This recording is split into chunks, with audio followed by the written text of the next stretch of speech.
first time we came here. Oh, Paimon remembers! Nahita's consciousness had been trapped by the doctor, but we followed the clues she left behind to help her.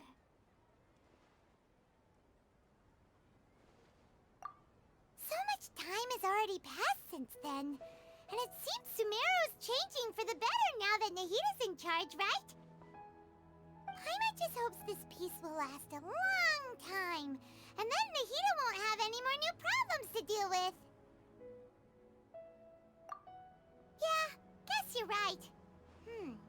We somehow always find ourselves right in the thick of it. Who knows what will happen next? Come to think of it, maybe it's all because of you. Maybe you're just a magnet for trouble.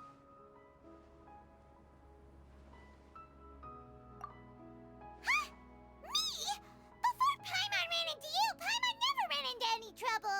At most, when she was super tired, Paimon got caught in some strange whirlpool and sucked out into sea. And even then, you fished Paimon out. Anyway, for Nahita's sake, maybe we should think about heading to our next destination for now. Ah, look who it is. Running into you in a place like this? I can see you two still love wandering around. Oh, it's Dia! Since when are we just wandering around? We're usually taking care of some serious business, even though it may have nothing to do with our journey. But never mind that. What brings you here? I just finished a commission in the desert for a usual client of mine. Nothing too interesting. Just escorting a shipment of goods. I'm on my way to report back. That's when I saw you two all the way over there, chatting away. What were you two talking about anyway?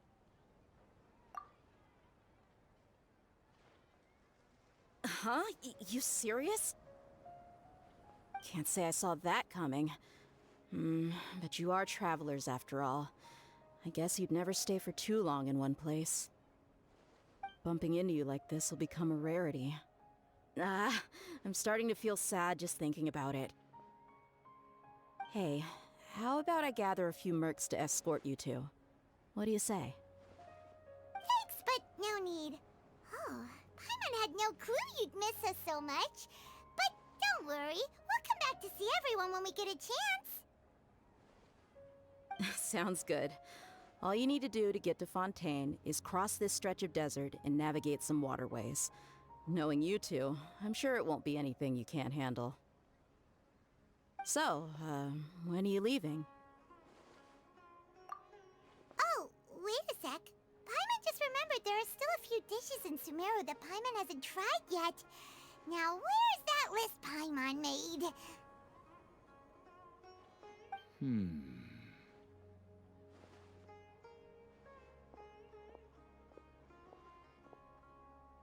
I see. Guess you won't be needing a going-away party or anything. It's sad enough to see you go like this. Though, now that I think about it, Sumeru wouldn't be what it is today without you. Seems true heroes always prefer leaving quietly. By the way, should we go say bye to Nahita? Oh, good point. Then there's no need to bother her in the real world. Then, I guess this is goodbye for now, Traveler in Paimon. Whether as a client or a friend, you're always welcome to come find me. Goodbye, Dia. Bye-bye, Sumeru.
water, we finally made it!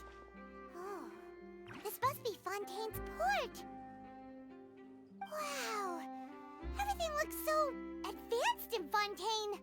Paimon's heard that the industry here is extremely developed, and there are all kinds of unusual machines. Just seeing the sights as a tourist is nice, but maybe it would be better if we found something to do. What do you think? Good idea! Nahida gave us loads of useful information. Seeking out the Seven is probably still our best source for information at this point. Yeah, the more we can learn, the better. So, what do you think the Hydro Archon's like? Will we get along? Nahida said that she has a very unique personality, whatever that means. To learn about a nation's god, start with the nation's people. There seems to be some locals talking over there. Let's go see if we can join the party.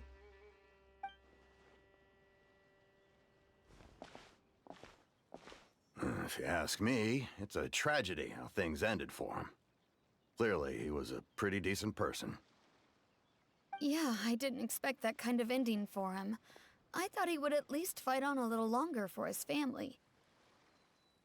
I was expecting a sudden plot twist, but it's a pity that it never happened. Still, his story is quite the tearjerker.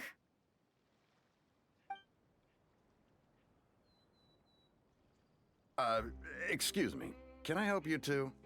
I couldn't help but notice you standing here listening. Hi. We're travelers new to Fontaine, and we had something we wanted to ask, but you seem to be really busy talking about some kind of play, so we didn't want to interrupt. Play? Oh, no. We're talking about something that really happened. In fact, it's a case that was just heard a few days ago. Really? Like, a real trial? But the way you were talking about it and the words you used just now made it sound like some kind of story.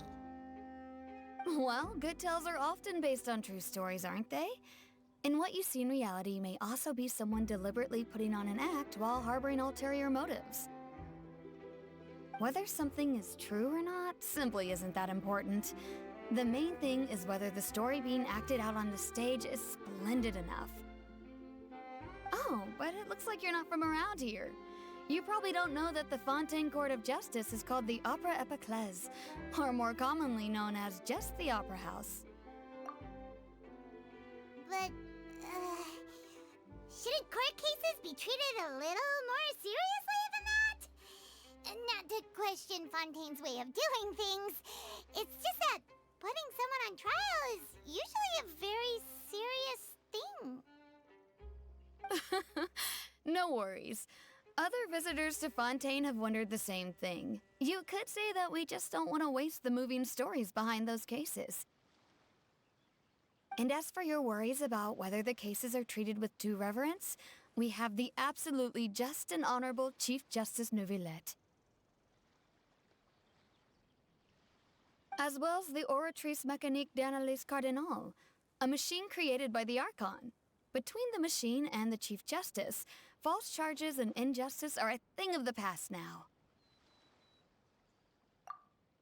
Oratrice?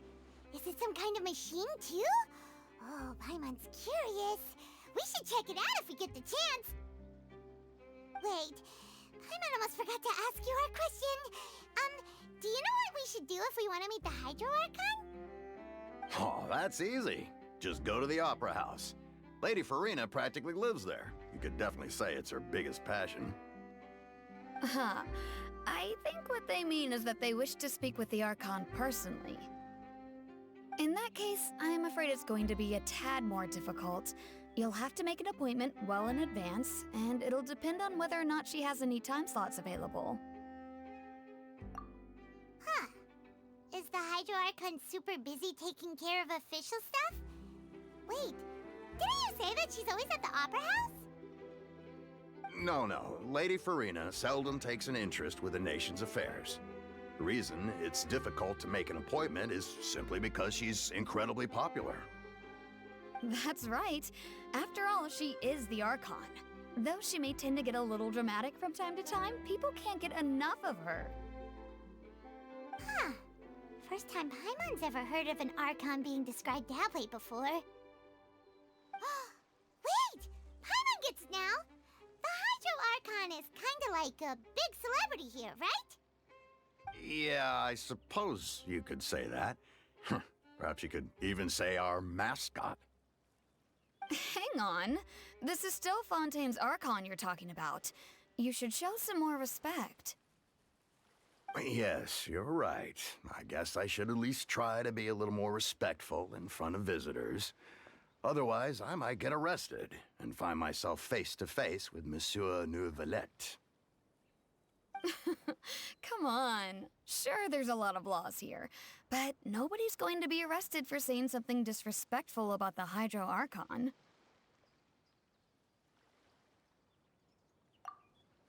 Alright, I think we get it. Thank you! At least we now know that we can find the Hydro Archon at the Opera House.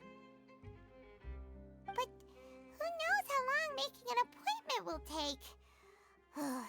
Guess we could have a look around the city in the meantime. Hey! What are you looking over there for?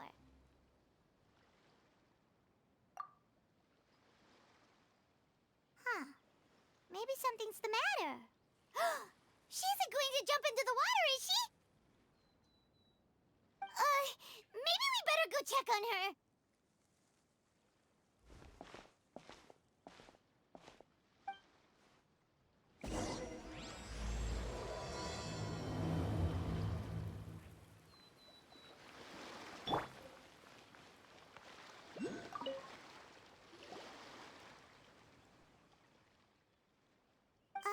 Hello there. Excuse me. Are you alright? Huh? Ah, I'm fine. Thanks. Oh, okay then. We just noticed that you seem to be worried about something. About many things, actually. But there's nothing I can do but just keep my troubles to myself. I was just reminiscing about a place my brother and I would play when we were kids. It was just atop that hill over there. See? You're pointing at the sea. Wait, are you saying that you and your brother lived in the water? No, people call the waters around Fontaine a sea. It's actually just an inland lake that's filled with fresh water. And no, I can still see that hill clearly in my memories. Now, it's been completely submerged. He would skip and jump, tossing sand in the wind. The sun shone brightly, and the air was filled with the scent of the sea. But now, the water is gradually swallowing our memories. It won't be long before it swallows us. Sorry. Paimon doesn't really get what you mean. I don't believe we've had the pleasure of meeting.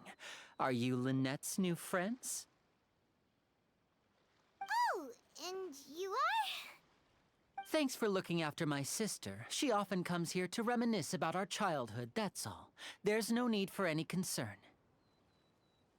Allow me to introduce myself. I'm Linny, and this is my sister Lynette. If I had to guess, I'd say you must be travelers from abroad. Nice to meet you. Paimon is Paimon, and this is the Traveler. We just arrived in Fontaine. We were just talking with your sister.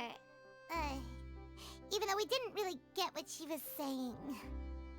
I see. It's unusual for Lynette to be so willing to talk with anyone. In fact, she seldom speaks at all. I'm usually the only one she ever talks to. Oh, really? Then you two are just like us. Paimon's always the one talking for some reason.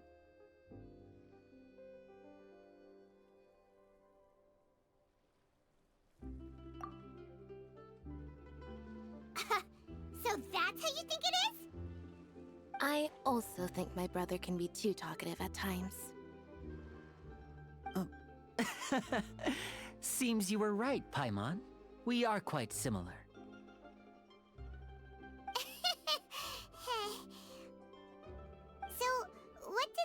mean just now when she said that the water is engulfing your memories, and that it won't be long before it engulfs you too?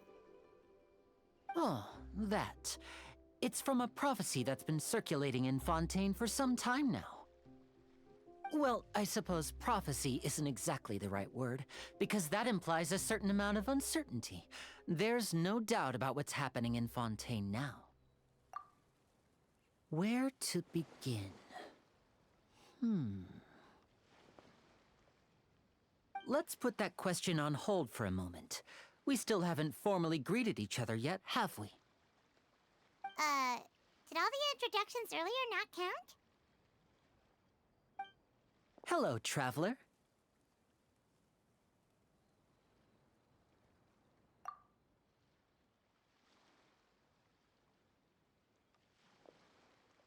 And hello, Paimon. Hey! Why didn't Paimon get a handshake? You're not poking fun at Paimon, are you? Please, don't take offense.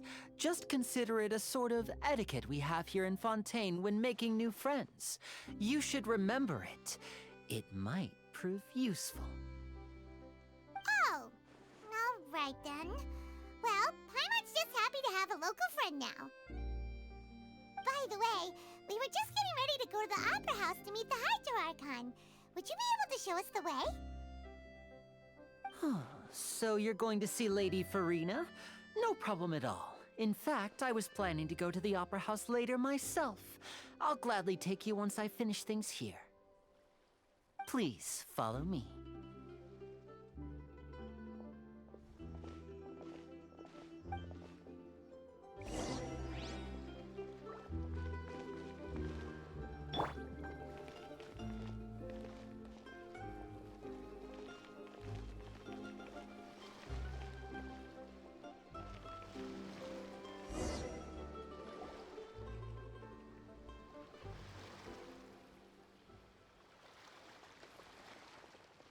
You said you were going to see Lady Farina? Well, it seems Lady Farina has come to see you.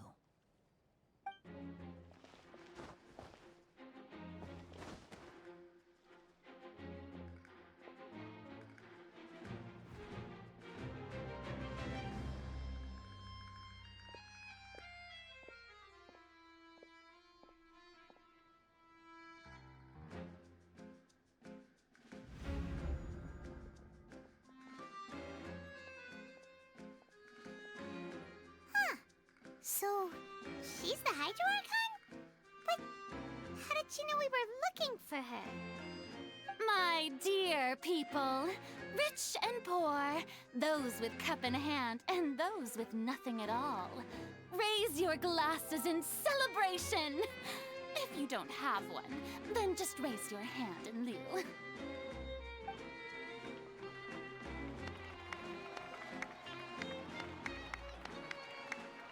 As you can all see, two unfamiliar travelers have arrived in our nation.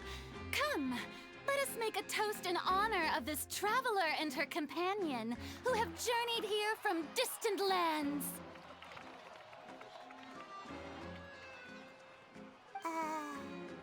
Is she talking about us?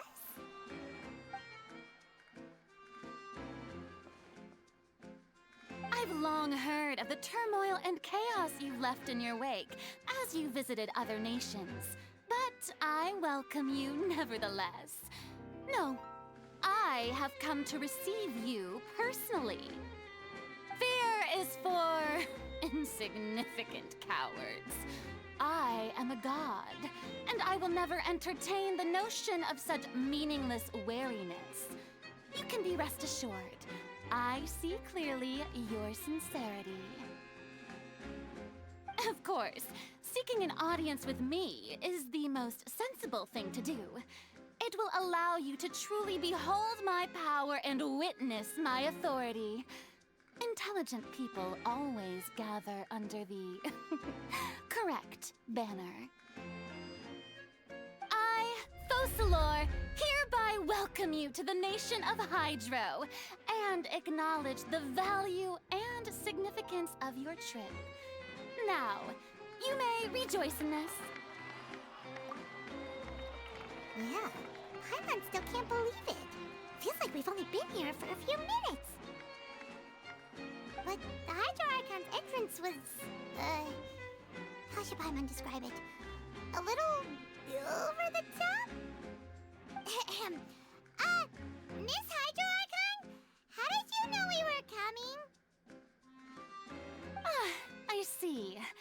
As Outlanders, you inevitably lack even some of the most basic understanding. Don't forget that even the gods can be divided into the mediocre and the excellent.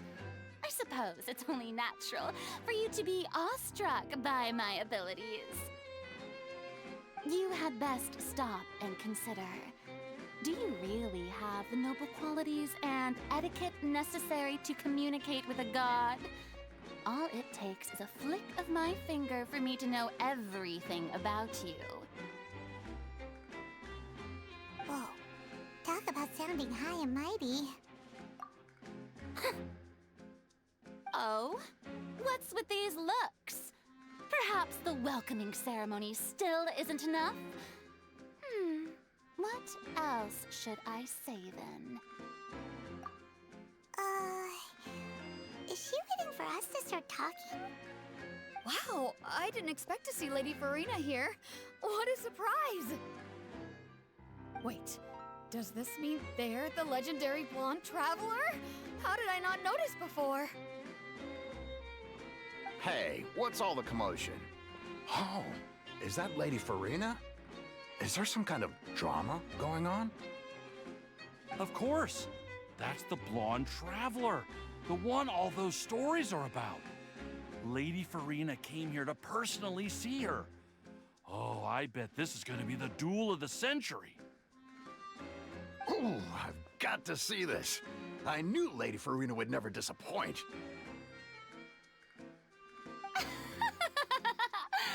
Yes, but don't get too excited now. My dear believers and spectators alike tend to get quite rowdy, and despite the noise, I've come to tolerate all their ruckus. You may consider this my reward to all of you. I have determined that there will be an epic duel between myself and this traveler from another land, just as you were hoping to see. Now she wants to fight? Aren't we getting a little ahead of ourselves?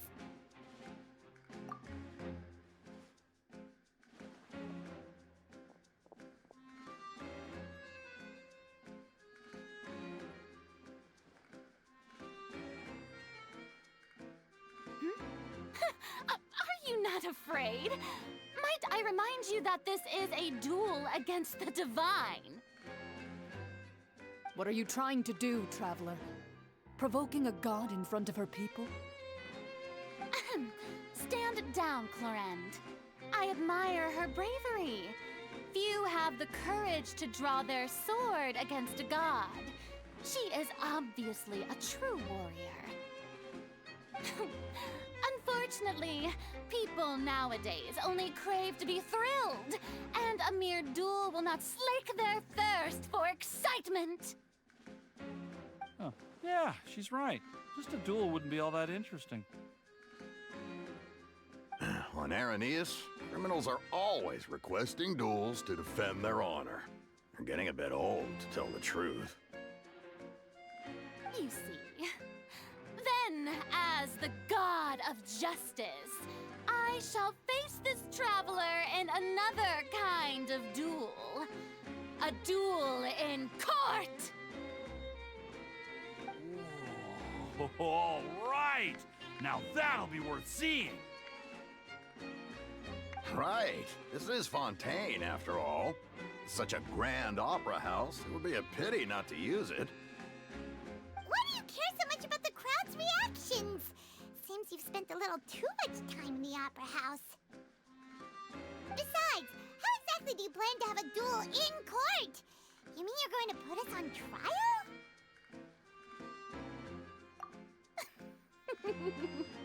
Oh, we have reason to put you on trial. It's obvious, isn't it? According According to Fontaine law, no one is permitted to release any flying objects within Fontaine city limits during the first 3 days of each month.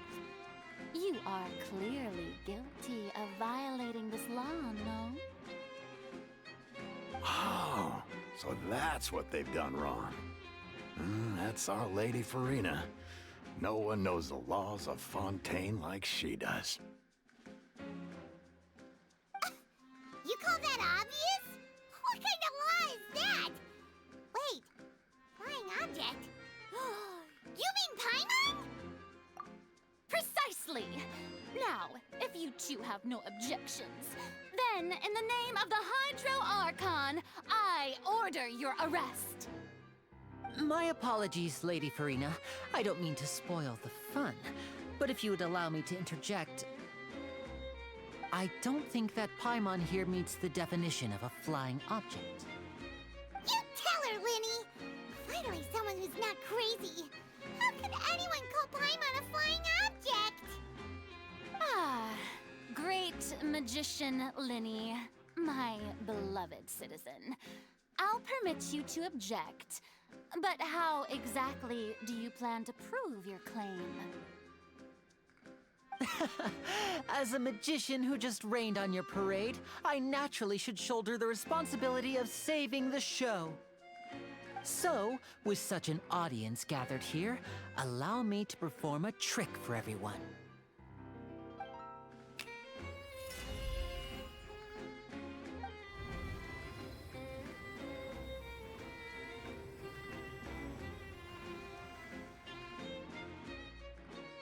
Ta-da!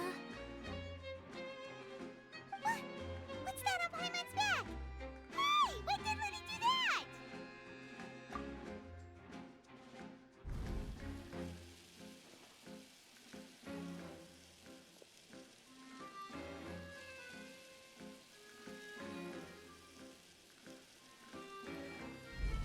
There.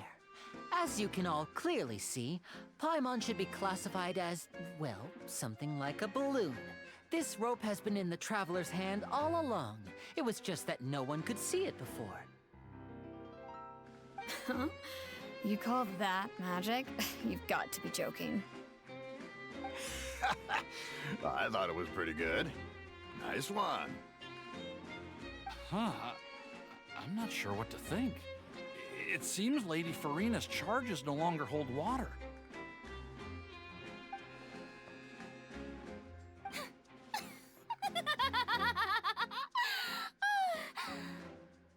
Amusing.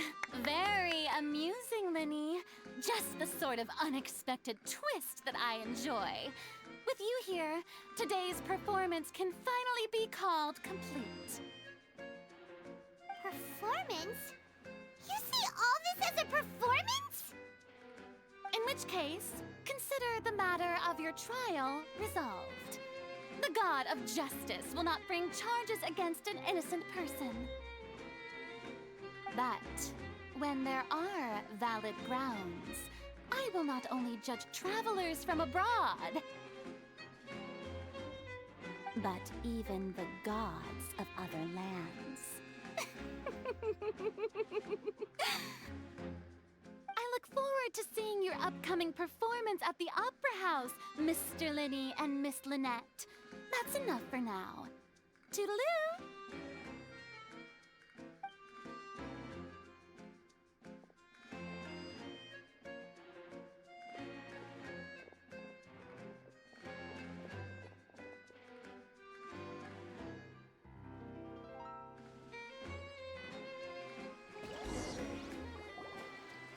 And just like that, she's gone. Well, that's the most unpredictable Archon Paimon's ever seen. We never even had a chance to ask her anything. But that's a problem for future Paimon. That whole scene just now was really... Don't mention it. I just happened to remember that there was such a law, so I did a little preparation, just in case. I didn't think it would actually come in handy. So, now do you see what kind of god Lady Farina is? She can be a bit confusing at times, but she is still amenable to reason. Anyway, Paimon had no idea you were a magician, Linny. It sounded like you'll be performing at the Opera House, right? I just know a few simple tricks I use to make a living. Lynette is my assistant. It will actually be my first time performing on the most prestigious stage in Fontaine, the Opera House. But isn't the Opera House where criminal trials are held in Fontaine? When there are no public trials being held, the Opera House hosts a variety of other performances. To the people of Fontaine, the line between a trial and a performance can be a little blurred. And speaking of performances, I would be remiss to forego this opportunity gifted by fate. Might I invite the two of you to see my performance? My brother's always excited to make new friends. Oh, sure. We don't really have anything to do now, and we wanted to go to the Opera House anyway. Splendid. In that case, why don't we go together? I'll show you the way. I just have something to take care of first. Oh, you really mean it? Then I'll take you up on your offer. This is a magical item known as a magic pocket. Perhaps you can help me distribute them to the people here.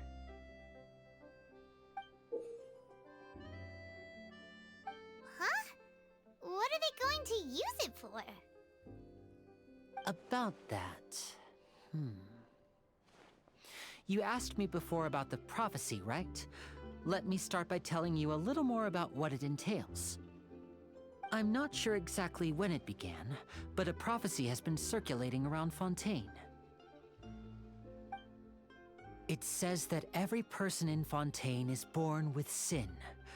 No matter how the nation of justice holds trial after trial, this sin cannot be absolved. Until one day, the water levels in Fontaine will rise, and the sinful people will slowly be drowned. In the end, the people will all be dissolved into the waters, and only the Hydro Archon will remain, weeping on her throne. Only then will the sins of the people of Fontaine be washed away. That sounds pretty gloomy. Why are people in Fontaine born with sin? What is that supposed to mean? There are lots of guesses. Some say that the ancestors of Fontaine stole the power of the seas and stirred its wrath. Others say that the people of Fontaine never heeded the first Hydro Archon's warnings and offended Celestia. But here in Fontaine, evidence is what matters. There hasn't been concrete evidence for any of these claims, so they can only be regarded as conjecture. If even the people in Fontaine don't know what sin they committed, wouldn't it be better just to ignore the prophecy completely? Why bother feeling guilty all the time? That's exactly what the people did at first. But in the last few years, the water levels in Fontaine have actually started rising. Many places have already been completely submerged, and now lie beneath the sea. Many people carry on with their lives as before and shrug it off as a natural phenomenon.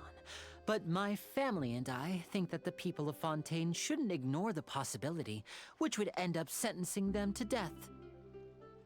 We hope that at least the people who reside near the waterfront can move away before it's too late. So, we've started distributing magic pockets to them. As a magical item, these magic pockets have astonishing capacity. I'm sure they will come in handy when people are moving their belongings. Oh, Paimon gets it! It's like preparing for a rainy day! But this is more than a bit of rain. Perhaps only absolute power could ever contend with such a catastrophe. But who knows? We're just tiny specks in the grand scheme of things. Now, if you'd like to help, then please give these magic pockets to anyone nearby. Be sure to convince them to take it, regardless of what they say.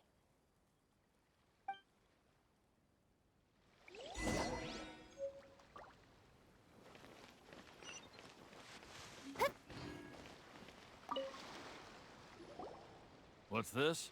Ah, so you also believe in the prophecy. Keep it. I won't have any use for it. What? You mean you don't believe in the prophecy? No, I believe in the prophecy. But I also believe in another story. The story says that people once lived in the ocean. They were one with the ocean and couldn't live apart from it.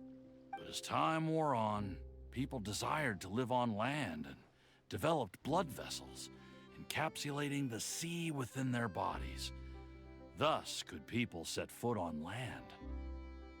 So, if you ask me, when the water rises and takes us all, it'll be like we're going home. Oh, we hadn't heard that one before. But people can't live underwater. They'll die. You should probably still take it. All right, I'll take it. I guess I just feel that being dissolved into the water doesn't necessarily mean death.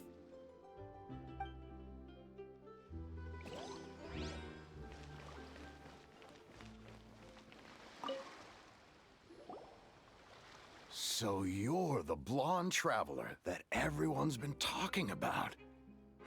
My apologies for not recognizing you earlier. Oh, a magic pocket? Seems you really thought of everything. I guess it's better to prepare for the worst and hope for the best. Thanks. Please, also thank the magician on my behalf when you get the chance.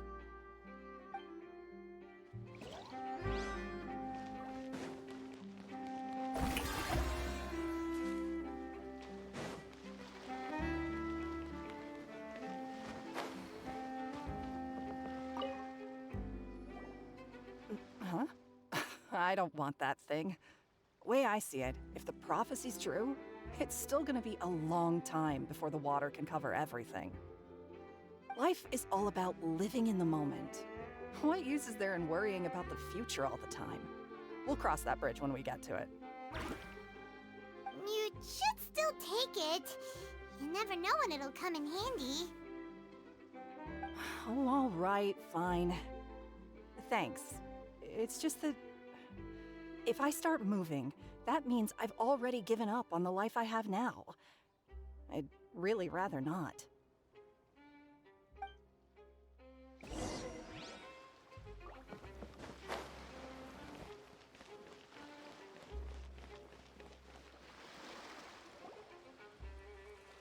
Oh, you already handed out all of the magic pockets? That was fast. So, what did people have to say? I bet you heard some, interesting opinions. Yes, but that will change once disaster strikes. I know they'll change their minds, so it's only right to help them prepare. Is there anything else you need to do before we leave? Yes, one last thing. I have the magic pockets made by a workshop in the court of Fontaine. Since we're out and about, I was thinking about bringing him some more materials. So, you want to collect materials? Just tell us what the materials look like and we'll help. Many hands make light work. Oh, that would be much appreciated. We'll need some romaritime flowers. I remember seeing them near the waterfront on the east side of the harbor.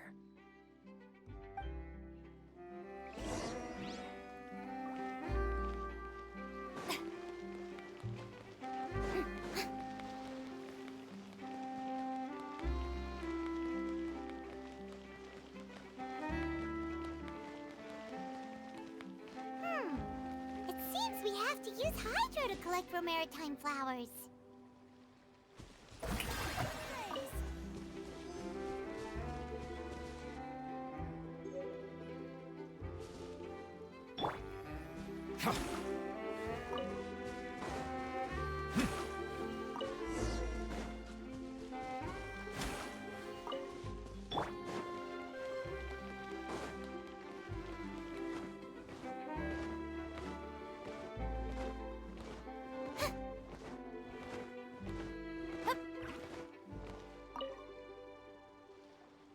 You made quick work of that. I can tell you're an experienced traveler.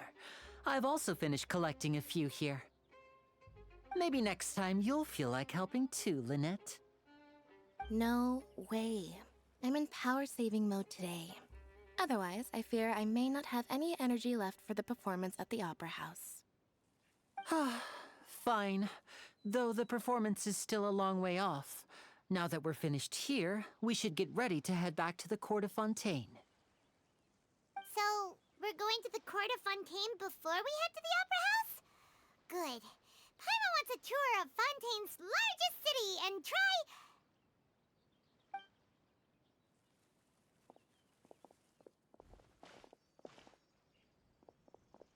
Wait, shh. Have you noticed that person over there? The young girl. Huh? What's wrong with her? Paimon didn't notice anything. She's obviously a thief. Magicians and thieves practice similar methods. We divert attention, and a distracted audience is one that won't discover what you're really doing. Watch her movements carefully.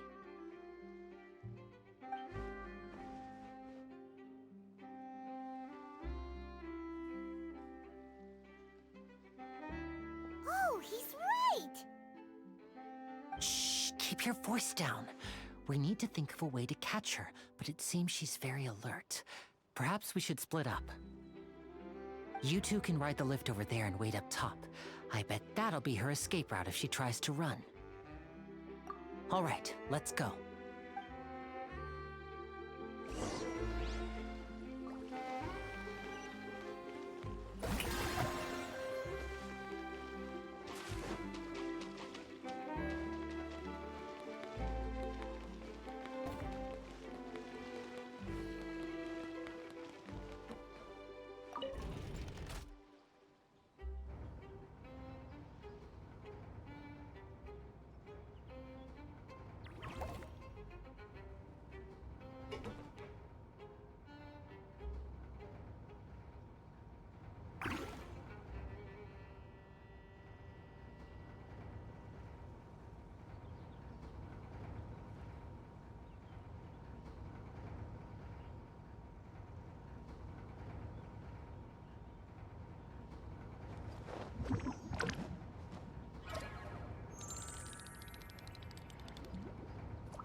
This is the spot where Linny wanted us to wait.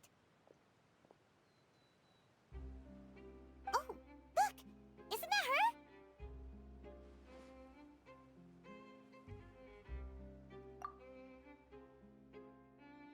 Oh no! Did she notice us? She started running the other direction! What should we do? Should we chase her?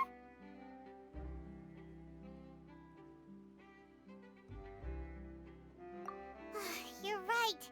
She might also be trying to lure us away.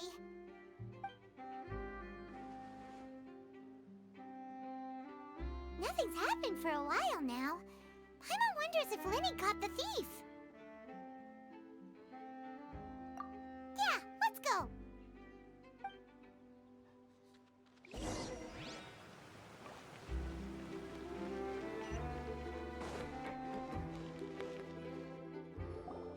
Are you sure that's all she took?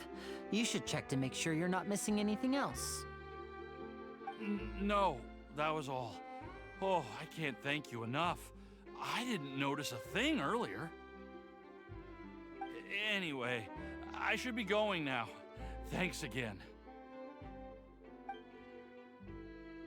Oh, were you returning what the thief had stolen? That's right. Pity I wasn't able to catch her. She distracted me by dropping the thing she stole on the ground. By the time I looked back, she was already gone. I saw the general direction she went, but Linny twisted his ankle, and I needed to make sure he was okay. Oh, did you get hurt, Linny? I'll be all right. It's just a twisted ankle, that's all. In fact, it's feeling better already. If you want to play at being a hero, at least try not to get hurt doing it. Imagine what would happen if you managed to derail our performance as a result. You're right. Sorry, Lynette. I have to admit that the thief was even more skilled than I had anticipated. But at least we were able to get the stolen items back, so it wasn't a complete failure. What a slippery little thief! Guess things turned out all right in the end, though. Lenny's initiative paid off! All right, let's put this little detour behind us. We should go to the court of Fontaine now.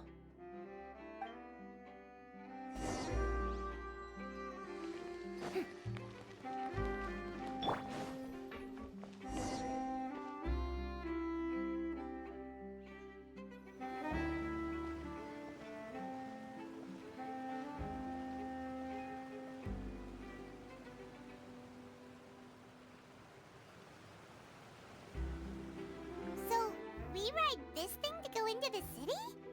What an ingenious way to get around! People in Fontaine really know how to use water!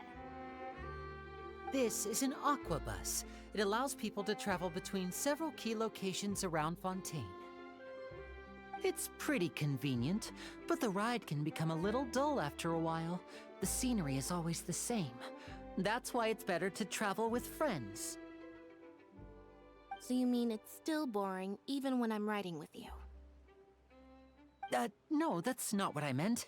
It's just that, well, you don't really talk that much.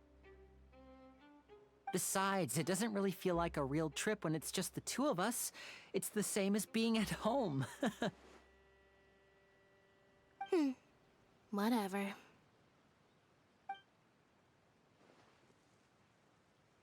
Guess that's what it's like to be an older brother.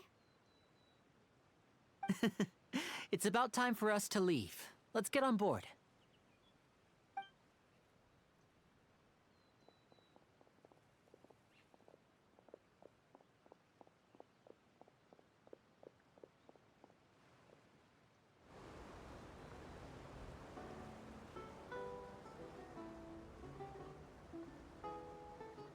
Huh? What? Traveler! Paimon! Charlotte! Oh, I never guessed I'd bump into you while riding the aqua bus. In the story of my life, this is big news. What are you doing in Fontaine? I didn't hear anything about you paying us a visit. Yeah, it's quite the coincidence. But as travelers, we're always on the move. It's not surprising that nobody knew we were coming. Though we still have no idea how the Hydro Archon knew about us. Oh, let Paimon introduce you to our new friends! Oh, no need for introductions, Paimon. I would recognize the great magician Linny and his assistant Lynette anywhere. I wouldn't be much of a reporter if I didn't know who they were. It's a pleasure to meet you. I'm Charlotte, a reporter for the Steambird. Nice to meet you. From the Steambird, huh? We've often relied on your paper to promote our performances. It's an honor to meet you.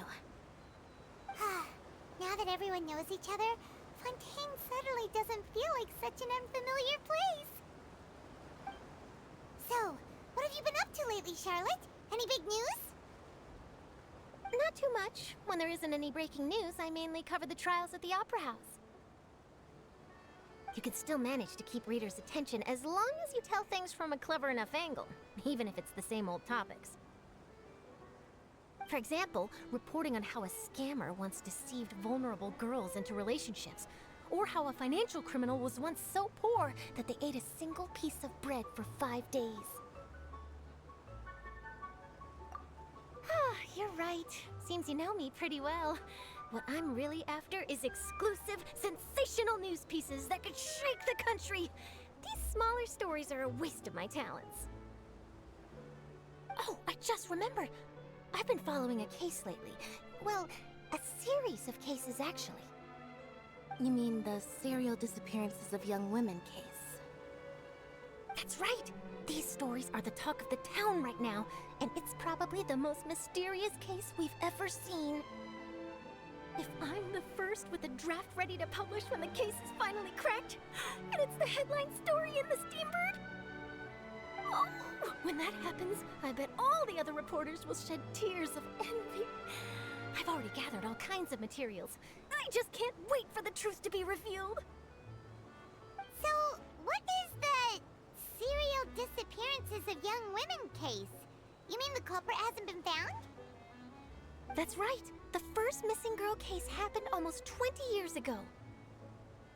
And ever since, after a period of time, another girl disappears. What the cases have in common is that the girls are all of a similar age, and that they've all vanished without a trace. But the scariest part is that to this day, none of the girls have ever been found. Many suspects have been arrested over the years in connection with this case, but shortly after each arrest, another disappearance would always happen.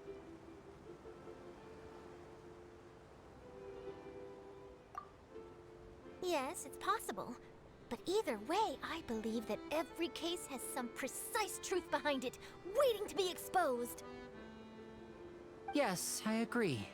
And at the very least, the family of those missing girls deserves some sort of explanation. I just imagined for a second what I would do if Lynette were to suddenly disappear. I'd pay any price to get her back, and then find a way to track down the culprit. Please don't imagine that, Linny.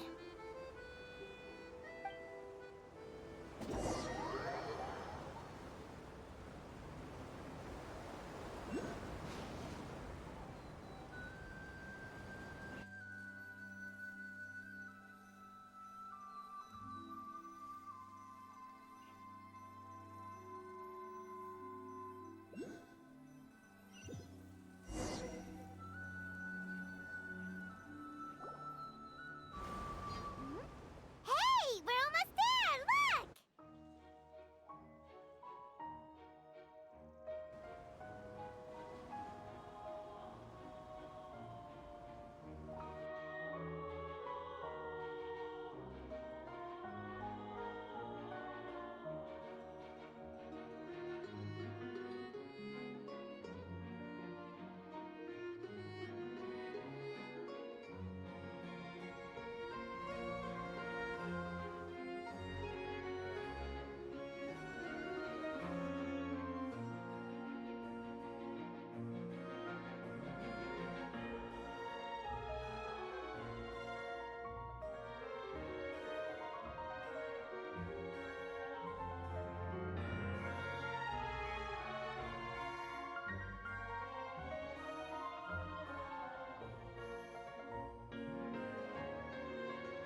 Well, I really enjoyed chatting with you.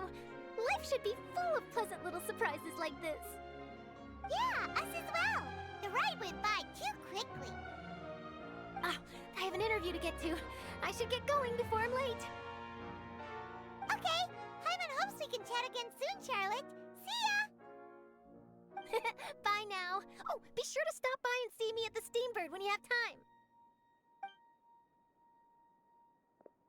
What a tough job. Always running around and interviewing everyone. Well, where should we go now? If you don't mind, how about we stop by my home first? Besides, I still have all the materials we collected. Sure, we wouldn't mind at all. This city is so huge, Paimon wouldn't know where to start anyway.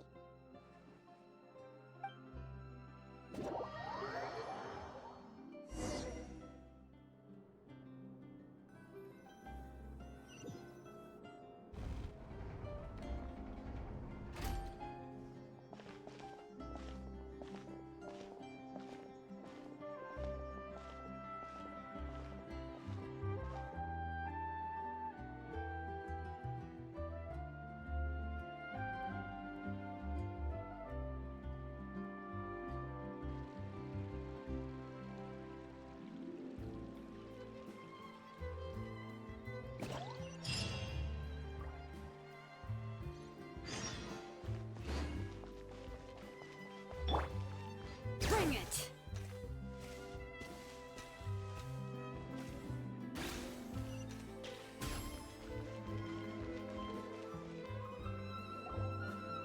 This is our current abode.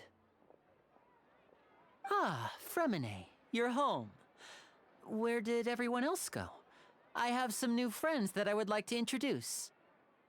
Oh, they all just went out a moment ago. I see. Everyone is getting busier now that Father will be returning soon. I suppose that can't be helped. Allow me to introduce you to my little brother, Fremine. He is a phenomenal diver. Hello. Nice to meet you. Paimon is Paimon, and this is the Traveler. Oh, you sound very proud to have a diver as a brother, Linny. Linny, could you come here for a moment? What is it, Fremine? Do you have something to tell me?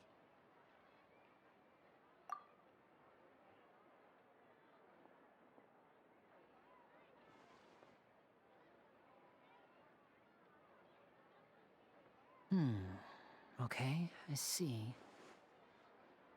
Is everything all right? Oh, it's nothing. We were just discussing a little housework. Sorry for the interruption. Oh, before I forget, the Traveler and I collected more materials to make magic pockets. Were you able to get any, Fremine? Yes, I went diving and gathered lots of materials. I was about to give them to you. That's our Fremine, always quick with the underwater work. All right, I'll take these to the workshop.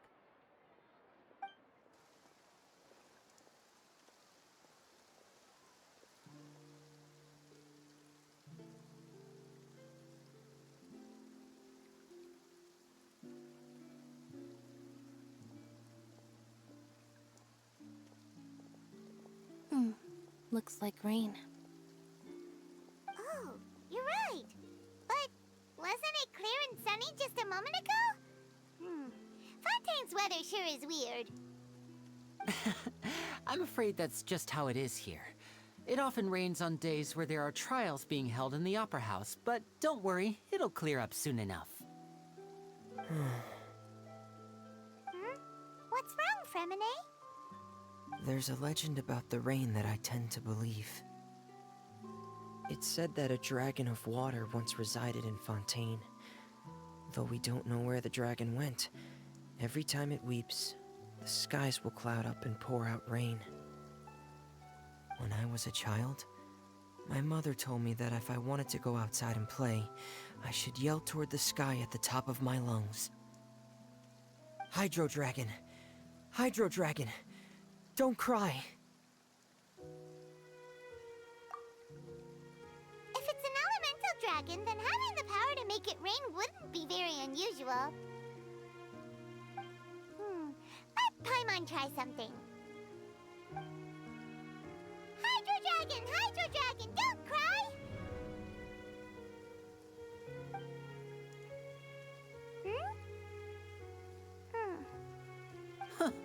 Doesn't seem to be of any use.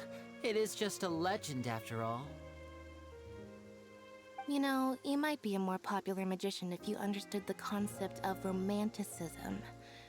Or could at least play along. Sorry. It might be because we've never met the Hydro Dragon. Perhaps it can't be comforted by the words of strangers.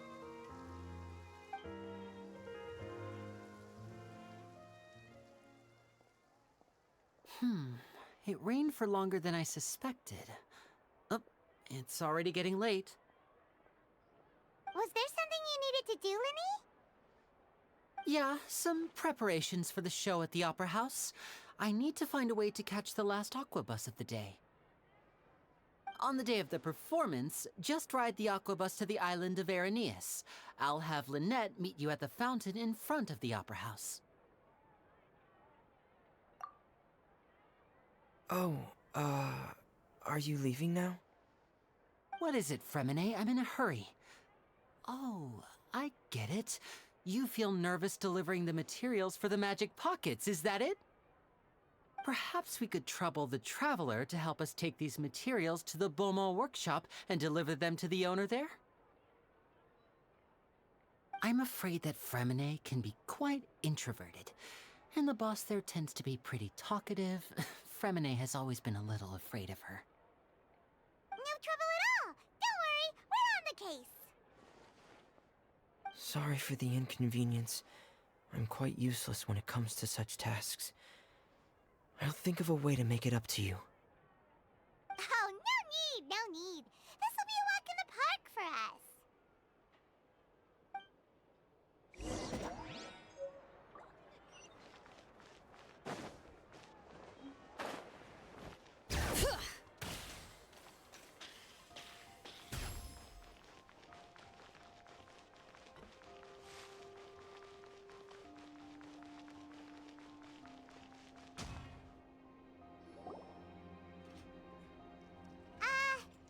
Hello?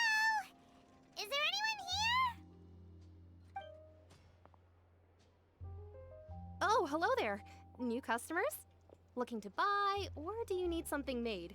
Or perhaps you're just looking for a chat with me. Oh no, we're just here to deliver some materials. Here they are. They're for making... what were they called again? Ah, these must be for Magic Pockets. I could tell right away. I've already made several orders worth now. No need. They've already prepaid several batches worth. When they told me what they'd be using them for, I even offered them a discount. But they insisted on paying the full amount, saying that I had a business to run. It seems both their hearts and their pockets are made of gold. Whoa. So, is Lenny actually loaded? I can't say for sure, but who knows? Maybe there's good money to be made being a magician in Fontaine. Hey! Is this machine what you use to make stuff here? It looks really advanced. Why use your hands when a machine can do the work? It would be a waste not to use the latest technology, and wasting is a kind of crime. But where does a big machine like that get its power from? Well, it's a little complicated. I'm not sure I can put it in layman's terms for you. But basically, everything we usually use here in the city is powered by indemnitium. It's a type of energy that's produced from trials. Huh? How can trials produce energy?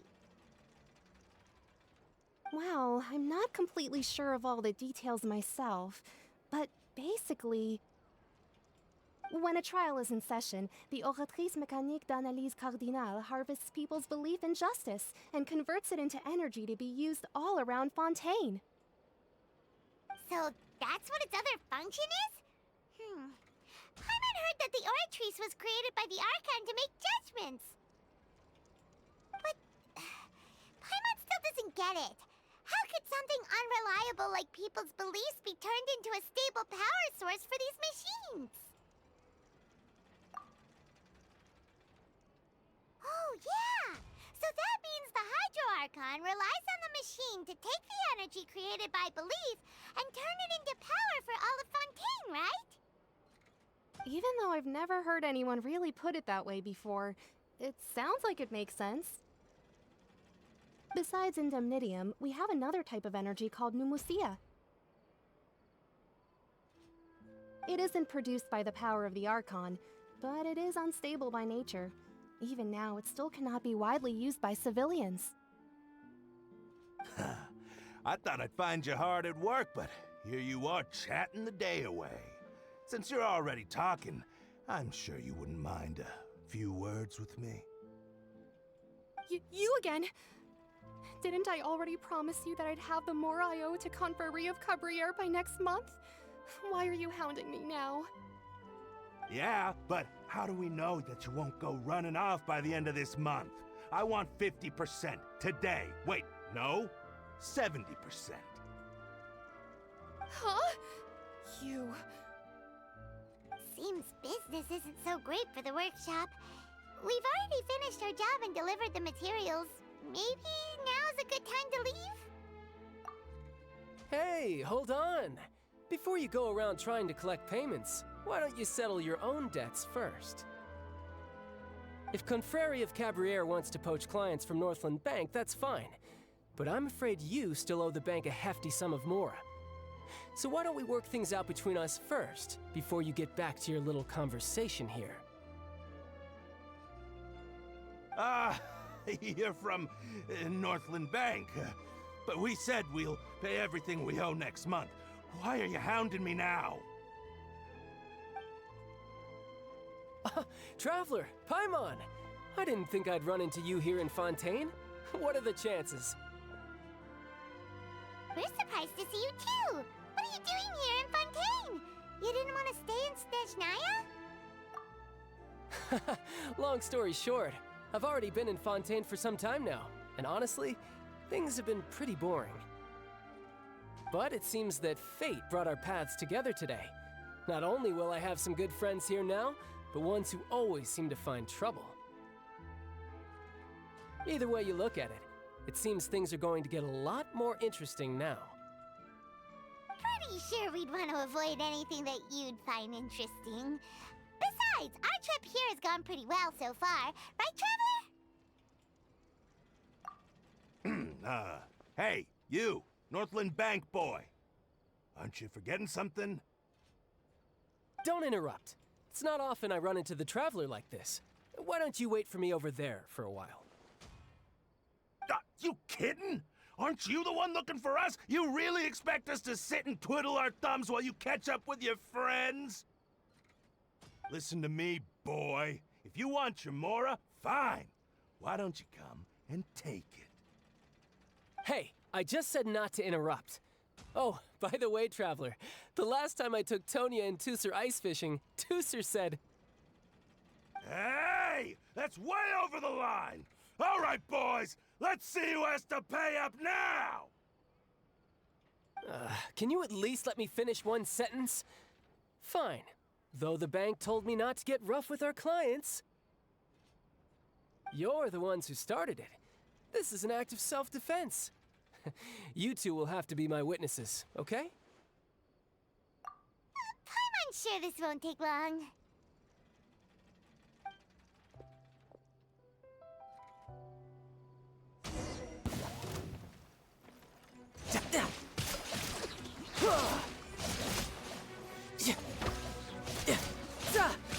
Brace yourself. This is gonna hurt.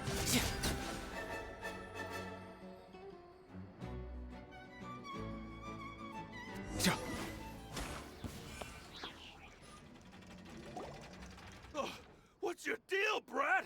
How are you so strong if you're just a staffer from Snezhnaya's Northland Bank?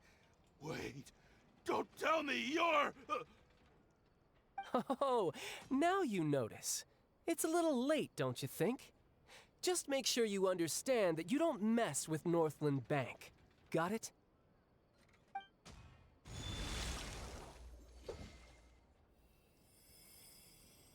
Huh? Now's my chance!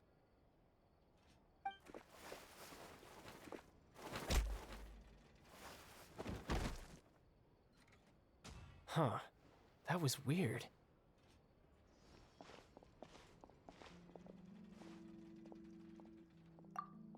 I'm not sure.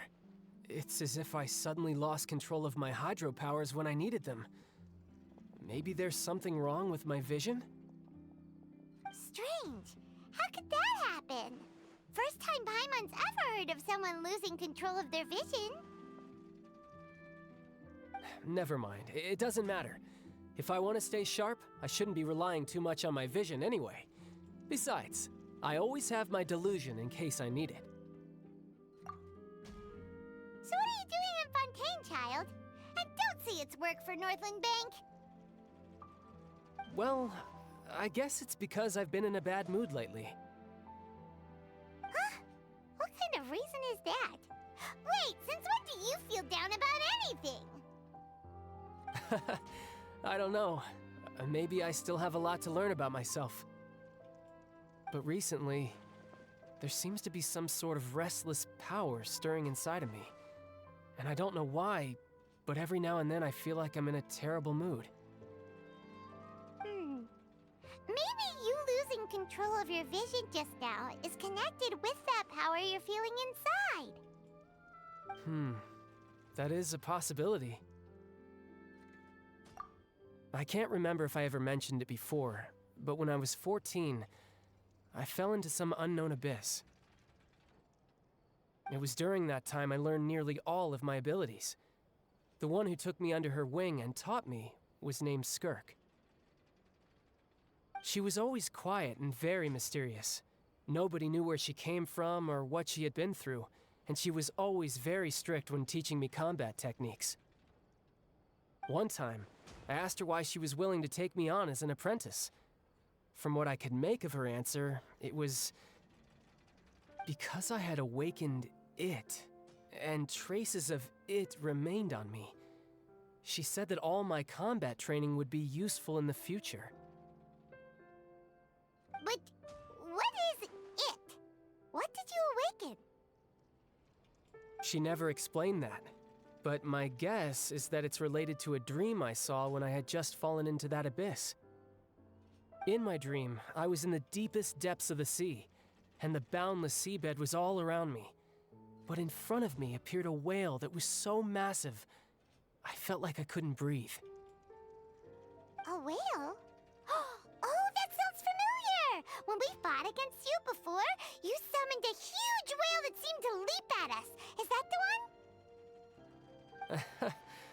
That's just an abstract form of a whale that I create using my elemental powers. It takes that shape because the scene I dreamt of the whale has always been stuck in my mind.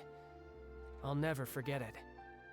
So you used the whale as inspiration for one of your moves? Huh. Seems a little twisted to Paimon. So why don't you just go ask your master? Maybe she knows the answer. You make it sound so easy. Ever since the incident I experienced there, I've never stopped searching for Master Skirk and that unknown abyss. But it's been years now, and I've still found nothing. There isn't even a trace of the place where I remember falling into the abyss. Oh, it sounds like some kind of ghost story. Yeah, I'm out of leads at this point, but there's nothing more I can do. It seems that strange encounters in this world tend to be elusive like that. Oh, seems the time really flies when I'm talking with you. I just remembered I have somewhere else I need to be, so I should get going. What? More work for the Northland Bank? No, it's more of a personal appointment. Lately, I've been sparring with some of Fontaine's official champion duelists whenever I'm feeling bored. Official champion duelists? You mean it's their job to duel? Yep, in Fontaine, before a criminal goes to court, they're given one chance to defend their honor by requesting a duel with an official champion duelist. The champion duelists are all-powerful fighters selected from among the nation's best, and the duel itself is a no-holds-barred fight with no specified stopping point. So engaging in such a duel is regarded as a symbol of defending your honor. If a criminal manages to win the duel, they'll be acquitted. But if they lose, they'll have no choice but to stand trial. And the worst-case scenario is that you're simply killed in the duel. Though it's rumored that Fontaine has a death penalty, from what I can tell, no one has ever been officially sentenced to death. So really, the only people who opt to duel are those who have suffered a grave injustice in being accused, or those who greatly value their honor. Otherwise, why gamble with your life? So, do many people actually get out of their trials by winning the duel? Apparently, it's exceedingly rare for anyone to actually win. Fontaine probably enacted this system as a way to show that the nation respects the honor of its citizens. Besides, none of the champion duelists are to be trifled with, which is exactly why I was itching to face them as soon as I got to Fontaine. Apparently, the one I'm meeting today, Clorinde, is the strongest of the champion duelists. I had been asking her for some time before she finally agreed to face me today. Well, that's child for ya. Paimon feels like we heard that name somewhere before. Clorinde. Huh. Oh, before I forget, I want you to have this. Huh? Your vision? You're seriously just giving it away? I'm just worried that it could become uncontrollable again. I'd be pretty upset if it got in the way of my duel, so I think I'll be better off without it for now. Besides, I just need you to hold on to it for a short while. I'll come retrieve it when I have some time later. Paimon knows what you're up to. You just want an excuse to come talk to us again, don't you? Whatever gave you that idea? I'll be in touch later.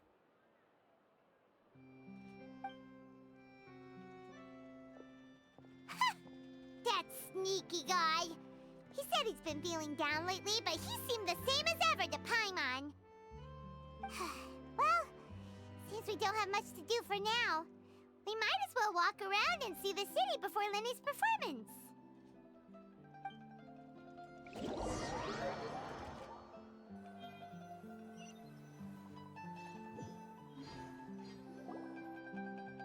Wow! Who could have seen that coming? The reporter who was barely around for most of the story was the murderer all along! Sorry. Paimon was just surprised, that's all. Whew. Paimon never saw that twist coming. The murder mystery novels here are amazing! The whodunits here in Fontaine are a lot different than the light novels you see from Yai Publishing House. Both have their merits, but Paimon thinks this style of novels are more, well, novel. It's so exciting to reach the moment when the mystery is uncovered, especially in the one Paimon was just reading. You should buy a copy and read it too. Oh, sorry about that. Paimon will be more careful next time.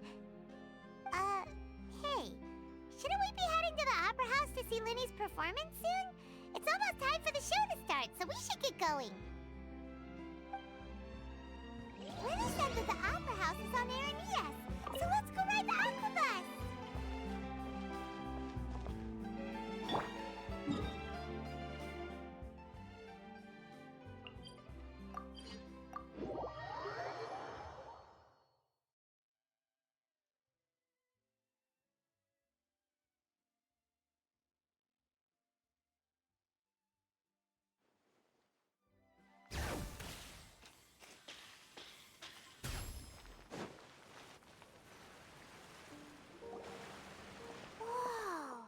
Now this is fancy! The Opera Epiclese. What a place to hold a performance! No wonder Linny and Lynette were looking forward to it. Huh. Looks like there's a lot of people standing around the fountain up ahead. Oh, Archon, please bless us with a bright and healthy child. We pray. I don't know why you always feel the need to ask so much. I'll be happy as long as our child is healthy and lives a peaceful life. I guess if they're our kid, then there's no doubt they'll turn out smart.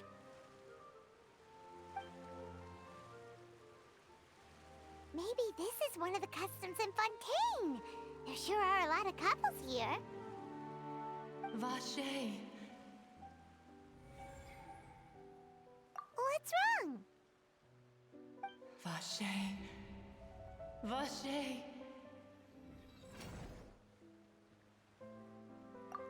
No, Paimon didn't say anything. Are you hearing things? Welcome to the Fountain of Lucine. All the water flowing through Fontaine converges here. It's customary for newlyweds to come here and wish for children. Lynette! You scared Paimon! When did you get here? Lenny asked me to wait here for you, remember? Right. What do you mean? There are a lot of people here right now.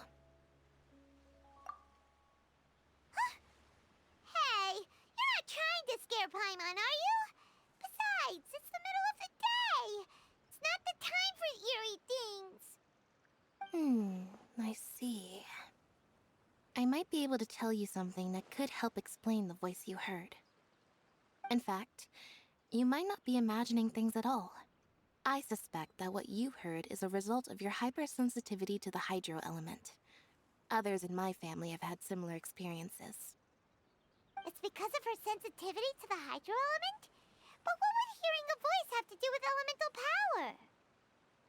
When do you cry, Paimon? Wait, what? What does that have to do with anything? Just answer me. When do you cry?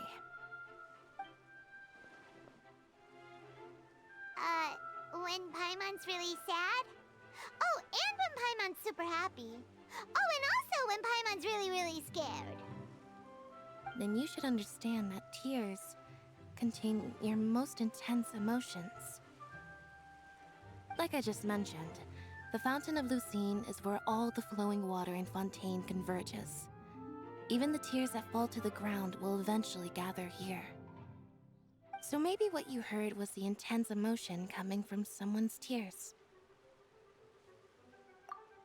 So, what did the voice say? Huh. If you were hearing their emotions, then Paimon wonders what happened to them. Rather than worrying about them, we should worry about my brother first. Don't let that calm look of his fool you. He tends to get pretty nervous just before a performance. So chatting with Linny might help him relax a little before he goes on stage. Oh, right. That makes sense. Let's go in and see Linny.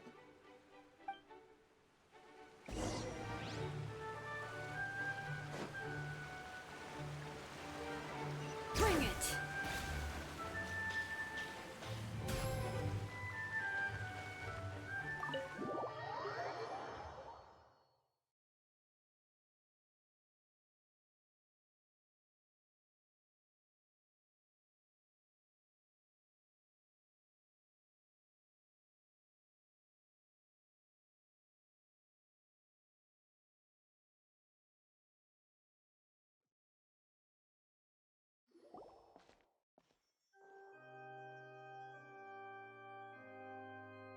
Ah, Traveler and Paimon.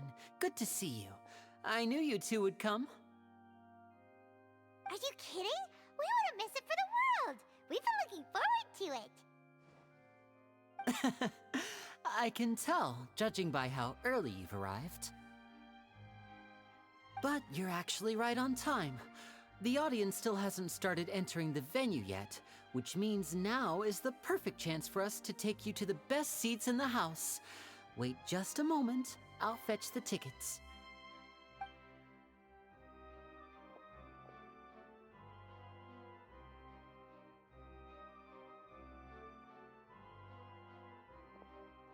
The Opera House has assigned seating, so you always have to make reservations.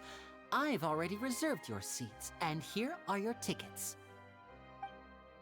Ooh, front row seats! Thanks, Linny!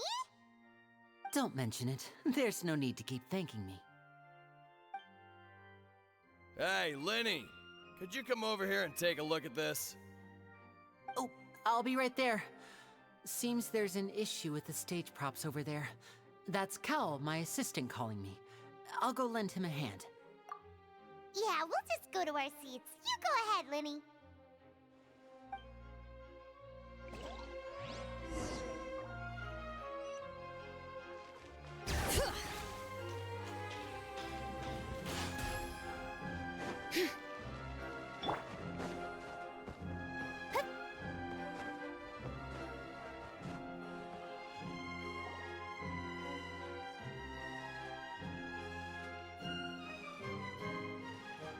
Oh, these should be our seats. Come on, let's sit down.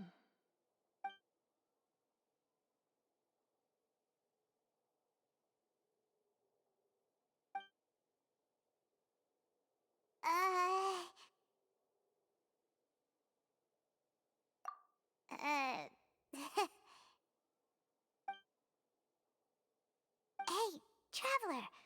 Maybe we should strike up a conversation with the person next to us. Since we're sitting together and the rest of the place is practically empty still, it's kinda awkward if we don't say anything. Ah, you little... Of course you put this on Paimon. Excuse me, I did not realize you felt awkward. I am terribly sorry. I would be perfectly happy to chat with you if that is what you would like. Oh, So you heard all of that, did ya? Boy, you sure have good ears. Paimon thought she was keeping her voice down. Wait, that's not it, Paimon's. Sorry. Paimon's the one who was being rude, talking under her breath like that. So, let's talk, but, what should we talk about? Oh, Paimon's got it. You're also here early and sitting in the front. Are you a friend of Linny's, too? A friend, you say? Well, if Mr. Linney would like to be my friend, I would be more than happy to reciprocate. Oh, so you're not friends with Linny, then. Oh, this is getting more awkward by the second. Paimon nearly forgot to make her introduction. Nice to meet you. Paimon is Paimon, and this is the Traveler. We just arrived in Fontaine. It is an honor to meet you two. I have heard of your deeds across Tevat. And as required by proper etiquette, I will also introduce myself. I am... Oh, Monsieur Nervillet. What an honor it is to have you here to see my show. Ah, Mr. Linney. I should say it is in fact an honor for me to see your performance in person. Wait, Nervillet? Could he be... I saw you all chatting just now, but it seems you still don't know who Monsieur Nervillet is. Allow me to introduce you to Fontaine's Chief Justice. That seat is always reserved for him. It wouldn't be too much to say that he's the symbol of justice and honesty here in Fontaine. Whoa! Sorry for being so rude just now. Paimon had no idea you were such an important person. No offense taken. Being Chief Justice is merely what I do for work. Nearly every person has their usual reserved seat, so I'm not so special, really. And by the way, I should probably let you know, even though I would prefer not to. There's someone sitting up there in the VIP seats that has been striking a pose for quite a while now. I believe she is trying to give you a most elegant and impressive first impression. So I think you should take notice of her sooner rather than later, otherwise she may become flustered.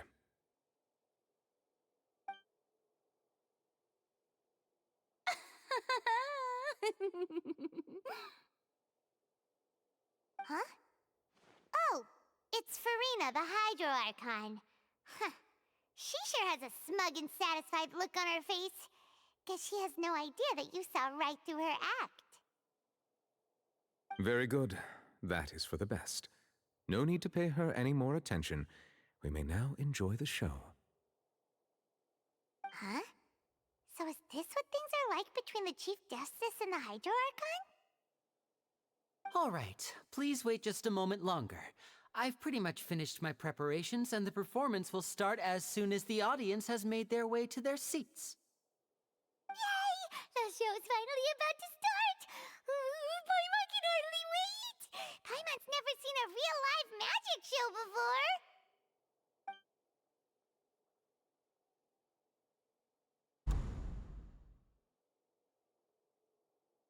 Oh! They're dimming the lights! The show must be starting!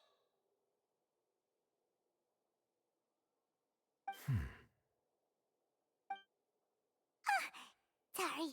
Paimon will try to stay quiet.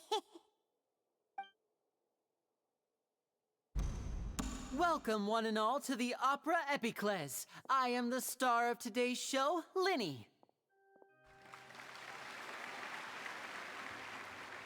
And over here is my sister, Lynette, who will be working as my wonderful assistant. Please, let's give her a warm welcome. Hello, everyone. I know she may seem to be a little sleepy right now, but that's just a sign that she's nervous. Whatever. Now, some of you may be thinking, two vision holders who can freely manipulate elemental powers performing magic is not true magic at all. So, I would like to take a moment to assure you that elemental powers will have nothing to do with what you will witness on the stage today.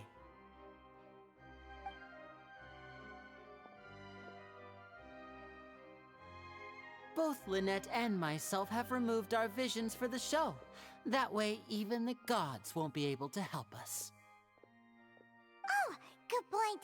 That's what makes the show real magic. Now, without further ado, let the show begin. Lynette will now exit the stage to make some preparations. I know you might miss her, but don't worry. She'll be coming right back on stage momentarily. Perhaps in an unexpected way. I'm sure she'll be stealing the spotlight soon enough. Oh, and before I forget, there's one more thing I should say. You never know what can happen in the blink of an eye.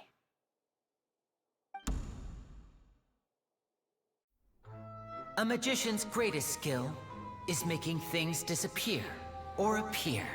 The possibilities are endless.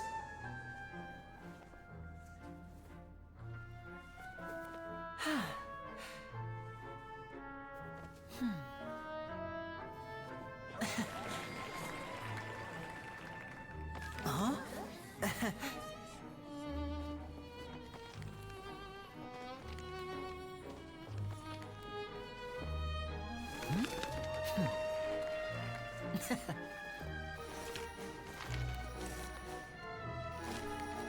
But this isn't what you came for. These little tricks, you've seen them all before. So it's time for something truly extraordinary, don't you think? This one's a little tricky.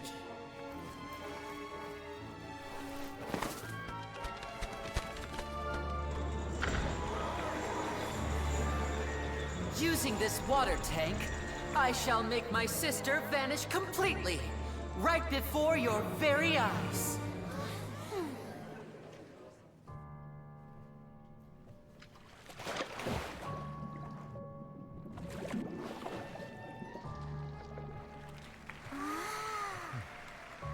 It's actually quite simple. She'll just turn into air bubbles and float right out of the top.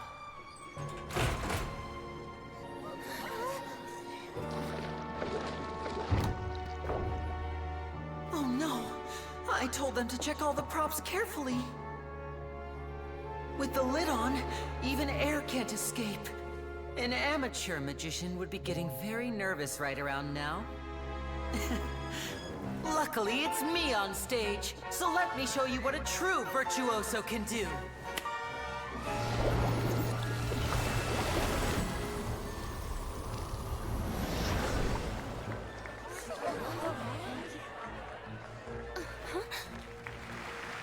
Lynette, are you still there? Don't go too far. We don't want to use up all our magic. Hi, I'm back. Uh-huh.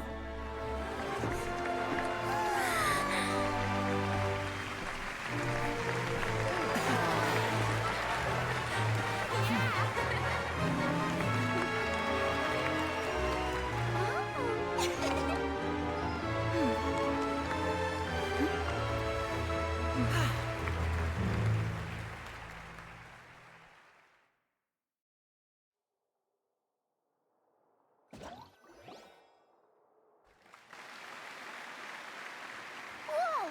What in the world just happened? How did he do that? Hyman didn't see him do anything! Wasn't Lynette inside the water tank? How did she disappear and then reappear out of nowhere? If we could see easily through his tricks, then that would mean that his skills are still lacking. To appreciate magic, you should focus on the show happening on stage, rather than getting caught up in trying to see that which has been intentionally hidden. Guess you're right. Hyman couldn't believe her eyes when Lynette reappeared.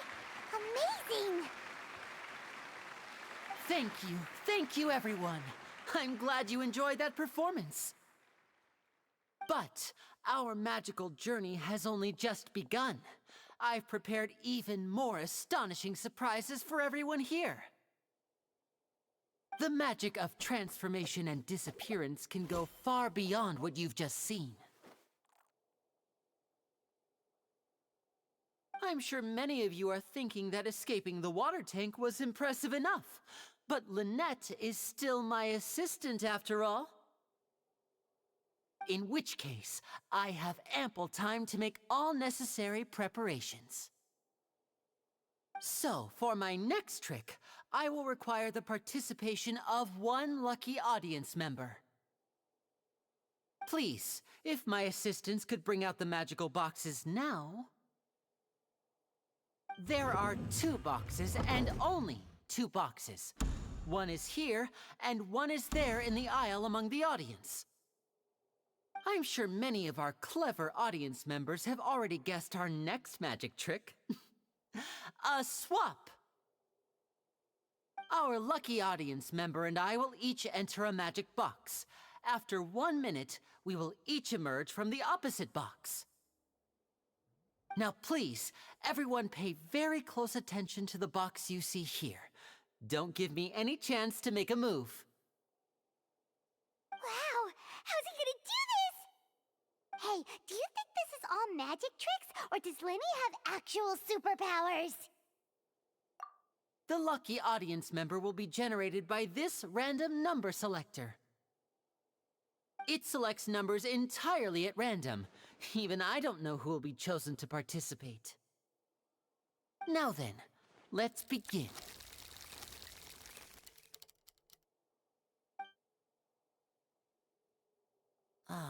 Let me see. Oh, row 7, seat 3. Congratulations! You now have the chance to experience magic firsthand for an entire minute. Please, come forward. My assistant will take you beside the magic box. I'm sorry, it might be a little cramped inside, but no need to feel nervous. We've carefully arranged everything for you to be as comfortable as possible. You don't need to do anything, but no matter what strange things may happen, don't come out of the box. If the magic is interrupted, who knows where you might end up? You might even find yourself in the Fortress of Meropide. Oh, okay. All right. Before I enter the magic box, there is one more thing I need to ask the audience to do. Could you all give me a countdown? Like this. 60, 59, 58. Just keep counting down. You can go a little faster or slower if you like. I won't be able to see anything in the pitch-black box, so I'll be relying on your voices to know when time is up. Oh, and no tricks now. If you quickly count from 60 in just 30 seconds, then I'll be in a tough spot. Ooh! Paimon kinda wants to count faster after hearing him say that! No, that won't do. I can see it in your eyes. You still can't be trusted. Let's practice together. Come on, repeat after me. 60, 59, 58. 60, 59, 58! That's right, perfect. Keep it going. All right, I'll see you all on the other side once you've finished counting. 54, 53, 52? Huh? Why aren't you counting, Neuvillette? I am counting in my head. I think things are exciting enough in here as it is. Merely a consequence of my identity and personality. Do not worry about me. Just enjoy the show. Oh, all right. You look so serious that Paimon thought you might be feeling uncomfortable or something. 40, 39, 38! Mr. Linney, are you all right in there? Is everything ready? Yes, I'm fine. I'm just double-checking the direction of the magic. It would be a disaster if we get sent to the wrong places. For example, mid-air right above the audience. Even though he's saying that, Lenny doesn't seem nervous at all.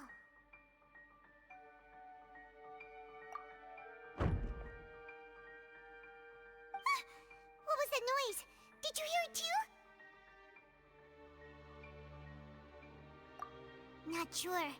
Anyway, it doesn't seem like anyone's worried about it. 25! 24! 23! What's wrong, Mr. Linney? I can still hear you moving in there. I seem to have accidentally knocked over a decoration. I'm trying to fix it, but it's pitch black in here. I can't tell left from right. Never mind the decorations. There's no time for that. The show is what's important. No, that's unacceptable. I want my show to be perfect. Don't worry, we still have 20 seconds. Hear them counting? 19! 18! 17! It seems things aren't quite going as planned. I apologize, everyone. It feels like you're all starting to count faster, but that's all right. I know it can be tiring to do such a long countdown. 10 seconds and change is still plenty of time. 10! Almost there now. Whew.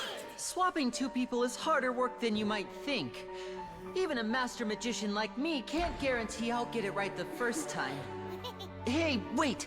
Is this the back one? I can't tell. They both look the same inside. Huh? Nope, that's not it. I'll try again. 7! Hey, slow down! Honestly! 5! 4! 3! Whoops! That doesn't count! 0!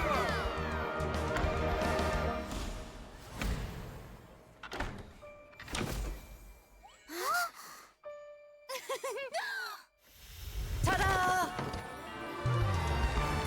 What happened?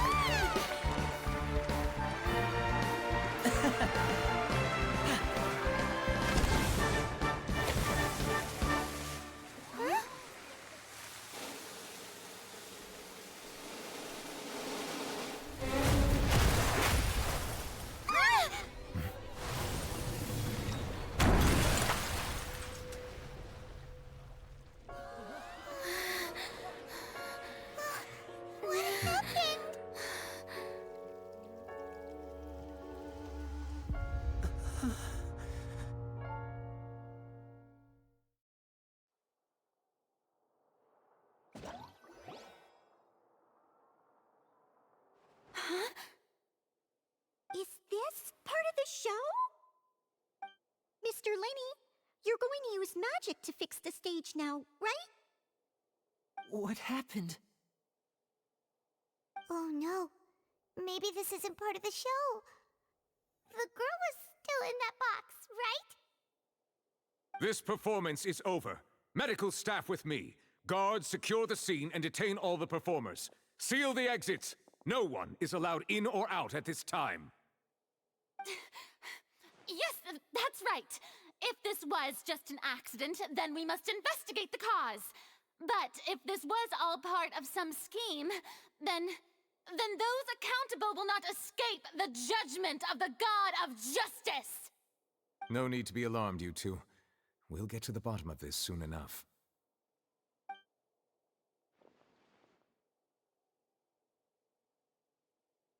Unfortunately, the person who is in the magic box has been pronounced dead. His name was Cowell, one of the assistants in Linny's magic troupe. Apparently, the fireworks on stage ignited the ropes that were suspending the water tank, which then caused the tank to fall onto the stage. As of now, we are still not sure why we found Cowell in the box, rather than the guest from the audience. And after an initial search of the area, the guards have confirmed that the girl is nowhere to be found. It appears that this incident was not merely some mishap with the performance. And there are many indications that it is connected with the case of the serial disappearances of young women. The serial disappearances case? That's the case that Charlotte mentioned before!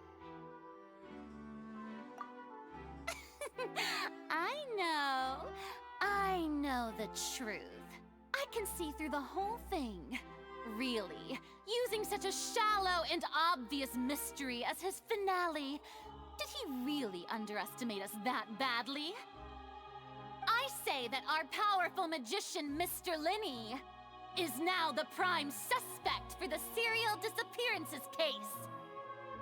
Huh? Why me? This whole thing was an accident. Oh, This all occurred during your magic show, did it not? The missing girl disappeared after being chosen, did she not? The deceased is one of your assistants, is he not? Now that I think about it, that whole speech about magicians making things disappear was nothing more than a provocation, a bald-faced challenge. That can't be right! How can Lenny do this? He was in the box on the stage the entire time! We could even hear his voice! Besides, before the show, he told us that he would like to catch the criminal behind the disappearances! He couldn't possibly mean catching himself! Save discussion for a later time, please. Lady Farina, may I assume that your comments just now constitute an accusation against Mr. Linney and his associates, and that you... Huh? I just think that he... Well, I think it might be a little early to talk about formally pressing charges. But what Lady Farina said just now makes perfect sense. Looks like she's gonna personally deliver justice. A kidnapping and murder carried out under the cover of a magic show. Lady Farina said it all. I mean, of course, my dear people. But what excites me even more than the obvious truth before our eyes is the opponent I'll be facing. That's right. I mean you, Traveler. You'll support Lenny, won't you? After all, he was the one who helped you the first time we met. Then there's no problem at all. You know, the Traveler and I already had a duel the first time we met. But with Lenny's help, our little duel ended in a draw. But draws really are the most boring possible outcome. So, no more draws. Between the two of us, there must be a clear winner and loser. And what better place to hold such a riveting showdown and decide the true victor than here, on the grandest of stages, the Opera Epiclese? Huh. It wasn't a draw. She obviously lost last time. I understand. Charges have now been pressed, and as such, a trial is in order. Well, Traveler, seems Lady Farina has set you in her sights. But putting her dramatic rhetoric aside for a moment, I would like to ask you, are you willing to act as Mr. Linney's attorney and defend him in this case? Very well. The trial will be held a day from now in the Opera House. Both sides may investigate the scene to build their cases and search for the truth. Linney and his troupe are all potential suspects and shall remain within the Opera House. The audience may begin to leave in an orderly fashion once they have been cleared by the guards. A day isn't that long. Let's see what kind of case this big-shot Outlander can build in such a short amount of time. I'm really quite looking forward to hearing it.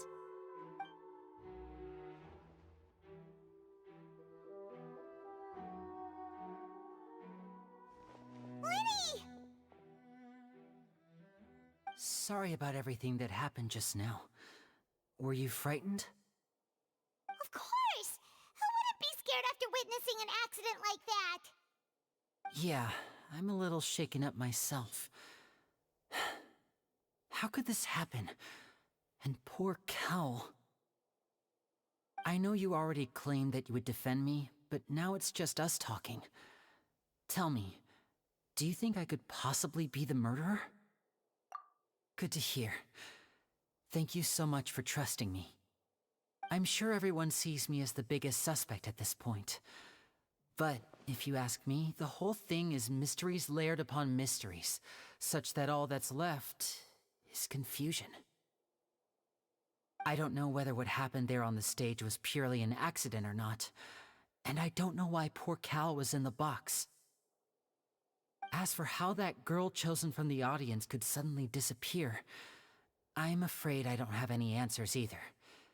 If someone tampered with my performance, then we need to figure out what they did.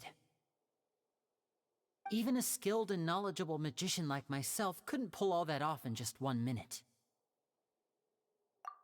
Which is precisely why we need to investigate.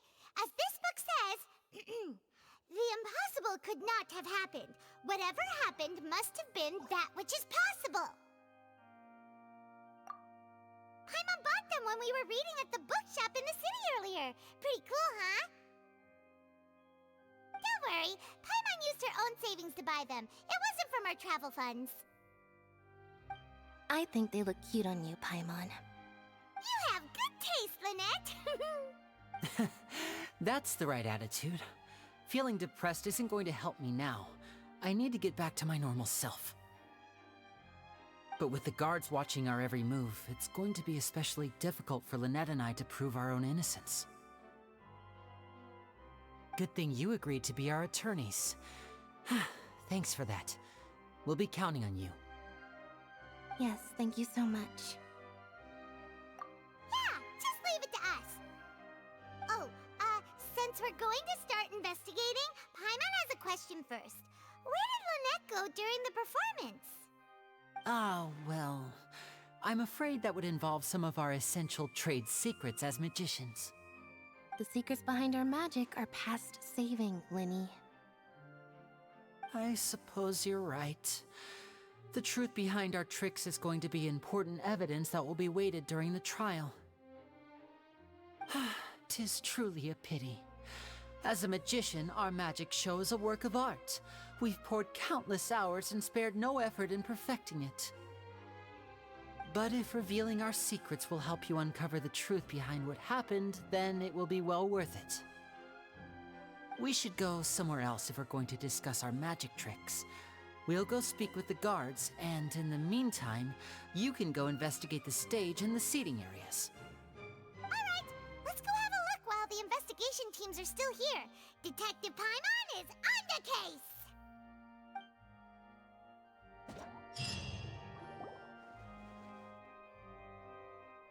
Hello, officer. How's the investigation going? I see. You must be the traveler that Lady Farina mentioned. Listen, I'll be perfectly honest with you. I'd avoid getting mixed up in this whirlpool of a mess if I were you. Huh? What do you mean? Come with me and you'll see. The deceased is one of Linny's assistants, named Cowell. Even though he hadn't joined the troupe long, he was hardworking and everyone generally liked him. The assistants are usually in charge of setting up and inspecting the props, as well as assisting with the show and keeping the crowd engaged. As you probably saw when you were in the audience, the water tank suddenly fell and smashed the box with Cowell inside it. This is the real mystery. We've already searched the scene and were unable to find any traces of the girl. However, if you look carefully, the box was positioned directly under the water tank. The ropes holding the tank were then burned by the pyrotechnics on stage, causing them to snap. All these factors lining up so perfectly makes it hard to see this as a mere accident. If anything, the more logical explanation is that the whole incident was intentionally planned, and Linny is the most likely person to have access to all these areas. But he doesn't have a motive! Are you both good friends of his? Well, you can't say we're good friends, but we've known each other for a little while. So in just a short time, he was not only able to win your trust, but even convince you to act as his attorneys. I know there's no such thing as magic. The real trick of a magician is holding the audience in the palm of their hand. I've seen a lot of cases, and I can tell you that people are the least reliable kind of evidence. Sorry, I tend to be pretty straightforward. Just know that I'm warning you for your own good. Anyway, you may investigate the scene of the crime yourselves if you're curious. Who knows, maybe you'll be able to come up with some new evidence.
So this is the rope that broke and caused the water tank to fall.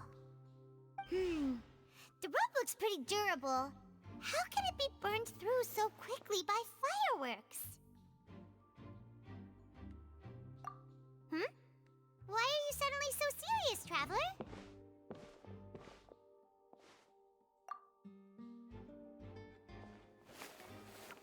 Whoa!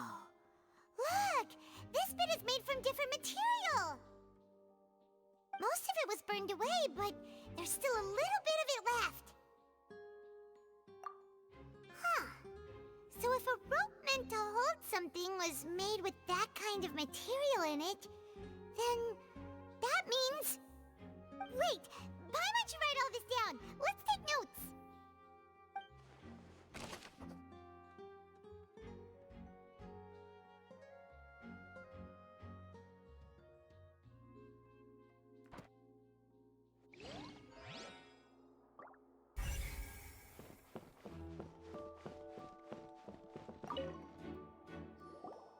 Hello there!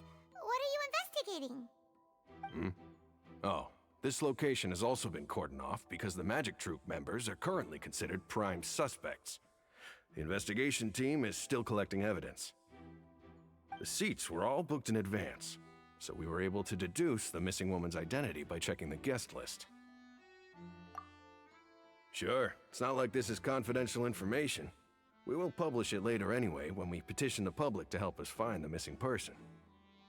Her name is Halsey. She's a painter from Fontaine who's made a bit of a name for herself. Apparently, she wasn't a regular at the Opera House, but she'd been feeling some pressure with her work lately, which made her decide to come see the magic show.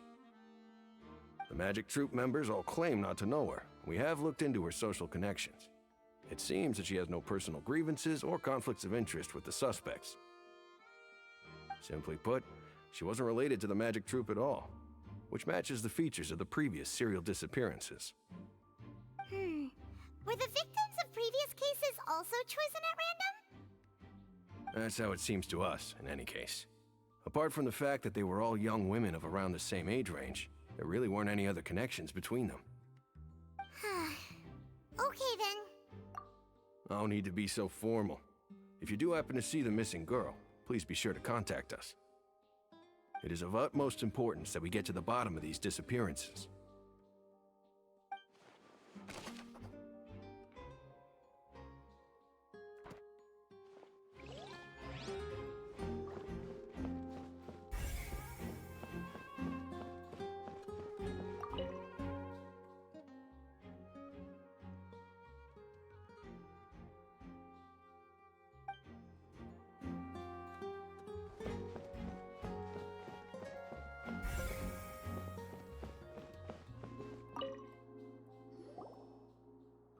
The investigation team has some new findings. Turns out there's an issue with the random number selector after all. See, I told you. What if the machine picked some big guy's seat? You think the murderer would have still made his move then? Sorry to interrupt, but we're helping Linny and Lynette with their side of the investigation. What were you saying about the number selector? There's something wrong with it? You're trying to help them? That'll be a tall order. Linny used the machine to pick a random member of the audience during his performance, right? The lucky girl that later disappeared. Well, we thought there might be a serious problem with the machine, so we had it taken away for further inspection. It turns out that the seat number it picked wasn't random at all. The machine picks that same number every time. I'm sure you already know that you have to make a reservation in advance to get a seat, regardless of whether it's a trial or some performance. In other words, Linny knew who would be sitting where from the very beginning. That much checks out. Linny reserved our seats for us too. Bet you see why I was saying it'd be tough to make a case for Linny. Even though it's bad for Linny's case, Paimon had better write it down.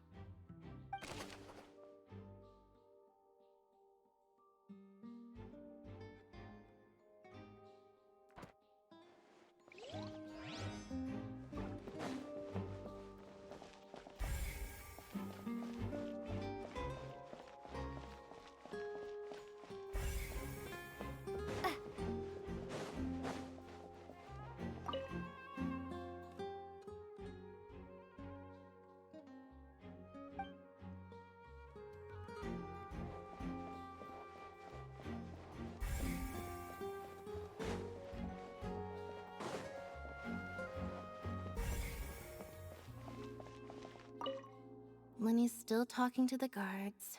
It seems he'll have a lot of explaining to do. I think someone will be assigned to monitor us later, but that's alright.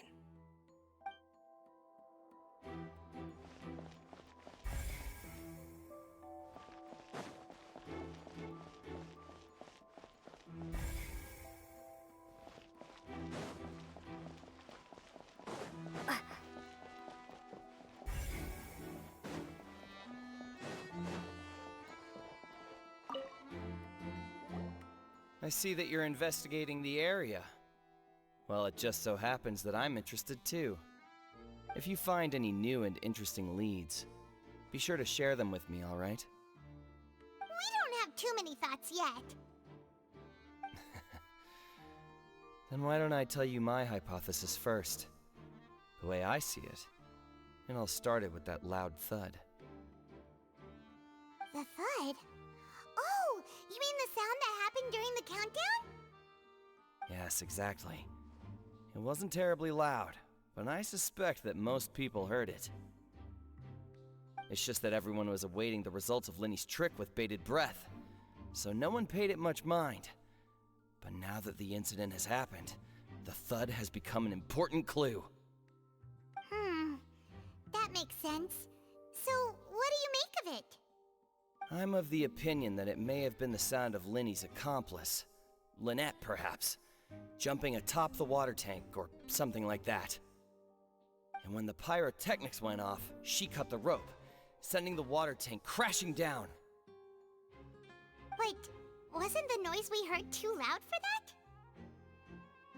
Perhaps the balance wasn't right, leading to a particularly rough landing. Oh, that's true. I suppose I must reconsider. That does remind Paimon, though. What was with that sound?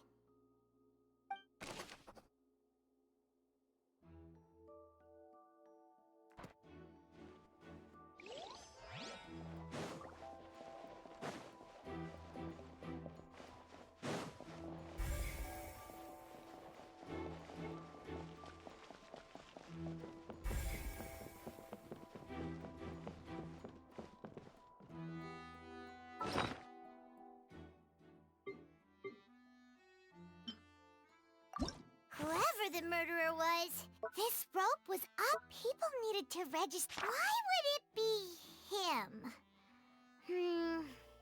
How strange. We all... Gosh.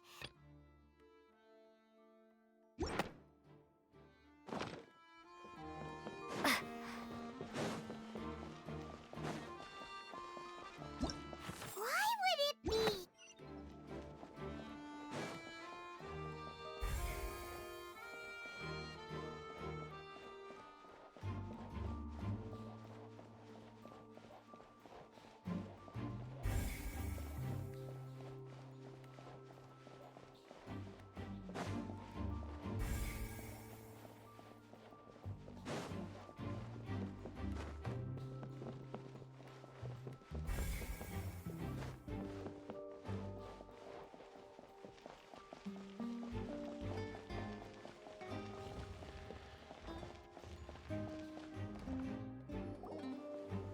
Hey, you!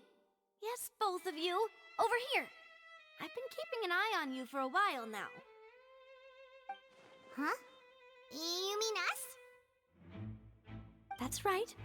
If I'm not mistaken, you're also among those who wish to cut down the thorns and pursue the truth. No? And by the looks of it, you're not from Fontaine. Well, you're right on the more about that one, but who are you?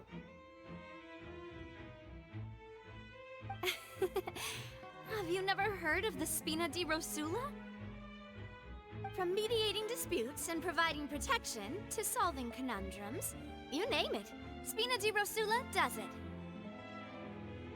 And I, Navia, have the honor of being its renowned president. Though those who play by our rules call me boss. I'm Silver, her attendant. Pleased to meet you. And I'm Melus, Demoiselle's various daily needs and affairs are under my purview. Huh? Boss? Demoiselle? What gives with the names? Well, I am the second generation president. Malus and the others are still used to my previous title. My apologies, Demoiselle. Should you prefer, boss, I will endeavor to use that instead. No, no need. You don't have to call me boss. Just Navia is fine. Okay, if you say so.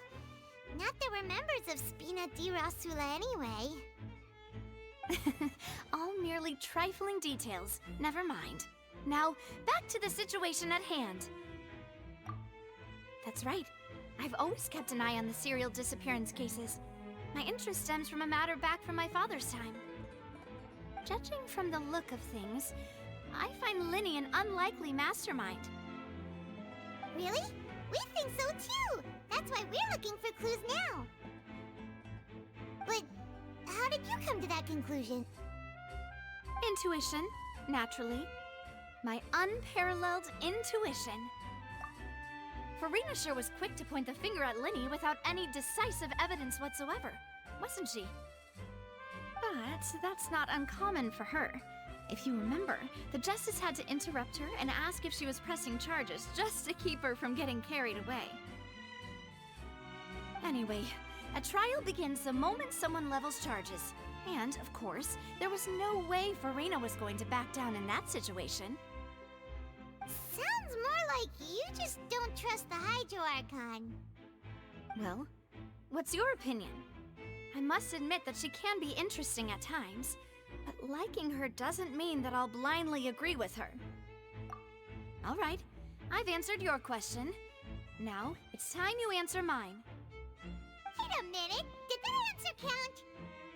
Well, I say it does. But don't worry, you won't hear any pointless questions from me. In your opinion, do you think it's right to treat a trial like it's an opera? Well? And why would that be?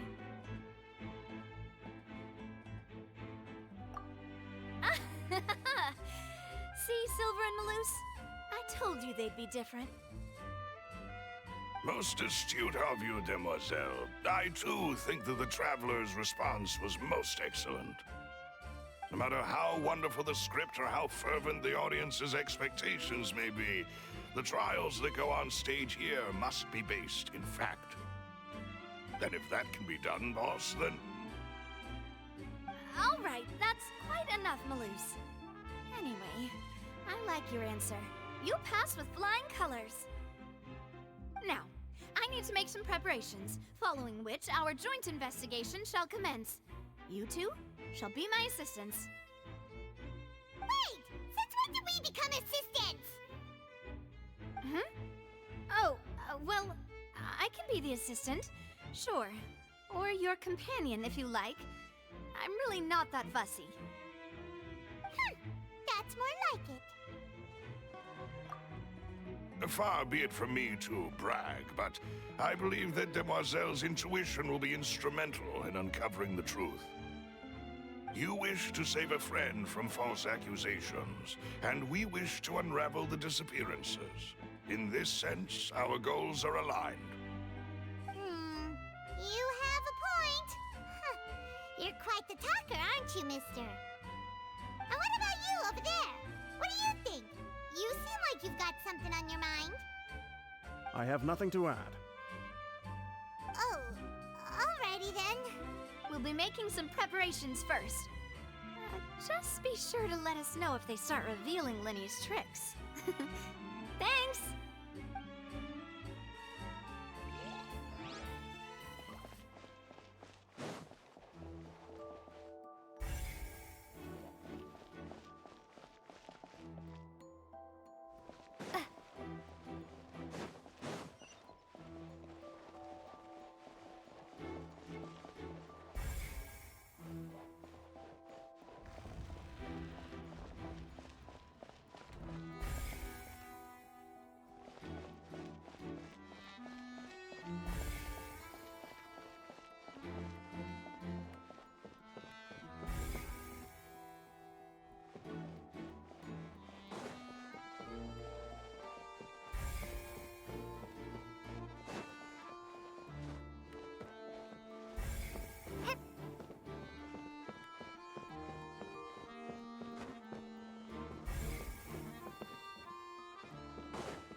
No one can freely enter or exit the Opera House at the moment. If you wish to leave, you must register your identity with us first. No, we're not leaving. We're representing Linny and Lynette as attorneys, so we're investigating the case. Were you always guarding this entrance? Yes. After the Chief Justice gave the order, everyone coming in or out must undergo a strict inspection. So, the missing girl couldn't have left from here. At least, not from that point on. I doubt there was much opportunity then, either. How can you be so sure, Well, because I was in charge of security near the entrance at that time. I couldn't see Linny's performance from here, which was quite a shame. Just my luck. But still, I did not abandon my post, and I stayed put no matter how loud the applause was. If someone had so much as even approached the door, I would have noticed it, let alone if they had tried to leave. We Melusines are good at that sort of thing, you know. So, it's safe to say the girl couldn't have left through here. Alright, thank you for your help. This'll be useful info.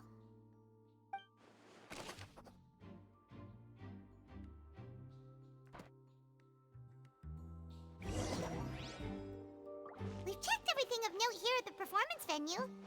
Paimon wonders how Linny's discussion with the guards is going. Let's go see, shall we? Ooh, things are getting interesting, huh? We're about to see how magic is made. Speaking of that, I think magic shows would be very popular in Poisson. I can see that. Maybe I should try to learn some magic. If I could make things disappear, cleaning my room would be a cinch. You need not worry about such things, demoiselle. That falls under my duties. Oh, right.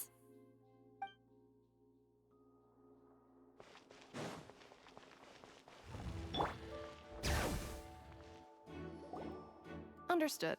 Then I will be going with you. Just so you're aware, I will be monitoring your actions and making notes as necessary. Very good. Thanks for being so agreeable. I'd pull a rose out of my hat as a gift for you if I could. You may spare the pleasantries. I'm just doing my job. You've arrived. Who's this? Me? I'm Spina di Rosula's guardian angel. If you've got a problem, I've got the firepower. Sorry, I got a little carried away there. Call me Navia. I'm a partner of theirs, and will be helping investigate this whole situation. And these are my companions. Would you mind if they join as well? Fine by me. Oh, new helpers? I would be most grateful. Well, let's just say we're tagging along. It's not every day you get to see the secrets behind magic performed on such a large scale. I appreciate your kind interest. Come with me. We'll be heading below stage. Huh? Below stage?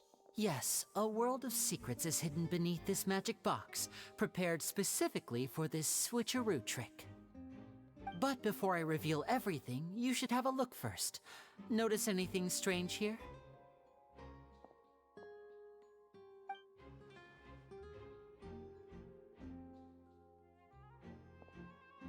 I'm not trying to be dramatic. Remembering the details of a trick will help you understand the methods used to perform it more easily. Huh. Weren't there balloons and other decorations here? Where did all that go? Ah, good eye. That said, you're still far from discovering the answer. The back? You mean the inside of the door? What's different about it? Paimon didn't notice anything. Very good indeed. I thought you might not be able to catch that, given that you were sitting in the first row. The back of this door was patterned. Those patterns are now gone, replaced by a smooth wooden board. So, if you put 2 and 2 together, what do you get?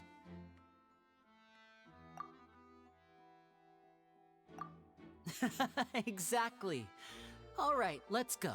I'll tell you how it works as we head down.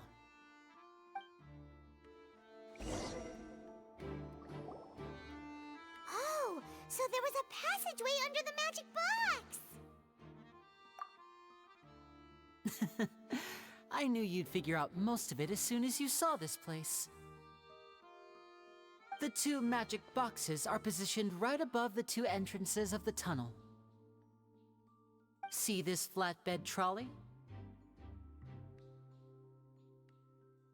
The box with the lucky audience member in it would be shuttled over to the other side using the trolley.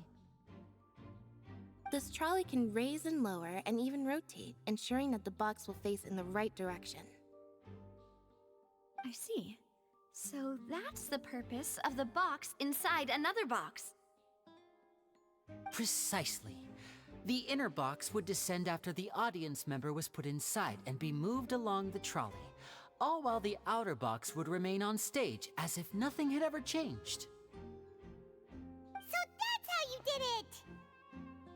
Once the box was lowered, the trolley would store some energy through this device here, with which it would complete the rest of the steps. The audience member would only be able to feel some slight movements in the dark, and by the time she walked out, she would already be back on stage. Right! You were talking that whole time, and you even came out for a moment near the end! Ah, yes. A phonograph operated by Lynette was used to achieve that effect. My assistant and I had already scripted our conversation beforehand. When the countdown began, I had already gone to the opposite box via a tunnel using that ladder. And what about Lynette? Where was she? I was in the mezzanine space in the back of the box. Oh, interesting! That's how we were able to coordinate Linny's lines with the assistant. And, by the way, I was the one who walked out of the box at the end. I mean, we are twins. All it takes is a change of clothes and no one can tell who's who. And that's my favorite part of this trick. Only Lynette and I can perform it. So that's how it all worked! Wow! Every detail you revealed was more amazing than the last! Lynette would briefly walk out of the box and then go back in, jumping into the tunnel and escaping before the box on the trolley could finish ascending. And then I walk out of the other box in the audience area, and the trick would be complete. The operative word here being would. But as you saw, Cal was in the box, not our audience member. She, on the other hand, mysteriously vanished. We really don't know how that happened. If not for that interlude, this would have been an astonishing trick. I probably never would have figured out how you pulled it off. And yet, to think that someone was able to use this magic trick to commit a crime. Could we have a look around? I think we can come up with some more leads. This is the scene of the crime, so Linny and Lynette are not permitted to stay here. I'll escort them back up. Yes, of course. No need to be so strict now. I won't disappear into thin air, you know. Thanks, everyone. We're counting on you.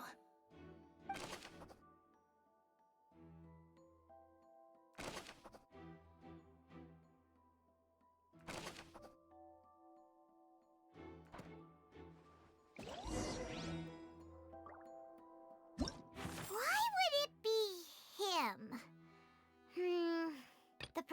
And take it.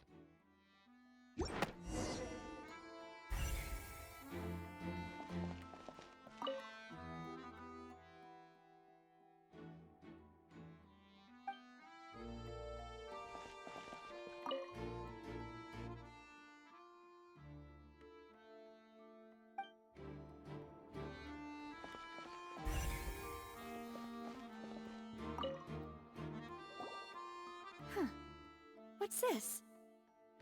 Looks like a hook tied to the end of a rope. Huh? There's all kinds of odds and ends here. Perhaps it was a prop for a different trick. But why would it have been left here? Whatever it is, let's make a note of it first.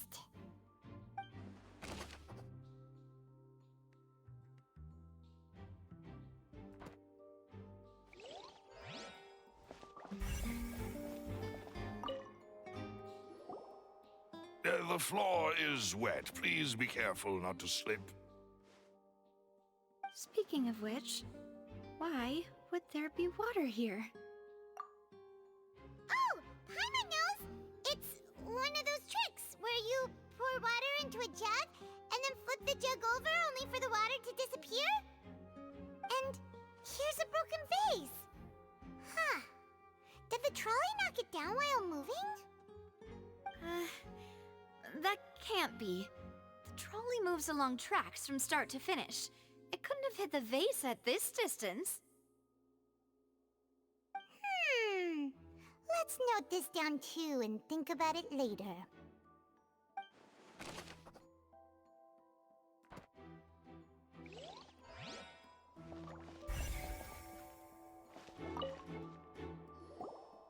Oh, these are the clothes that the lady chosen from the audience was wearing, right? Her clothes are here, but she's nowhere to be found.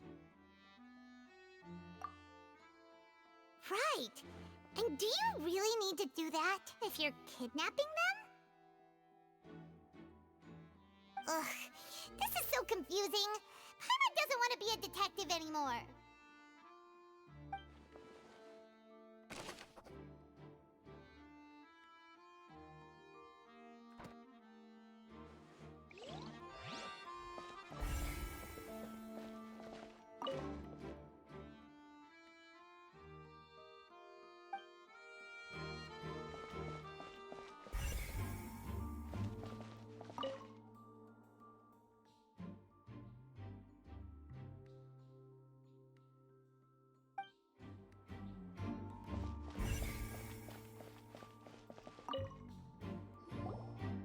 What is this place?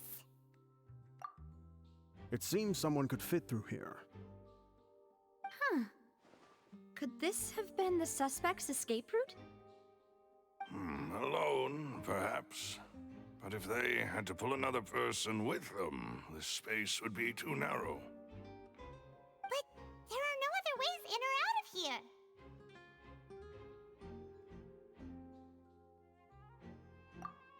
Oh, you're right! Let Paimon write that down.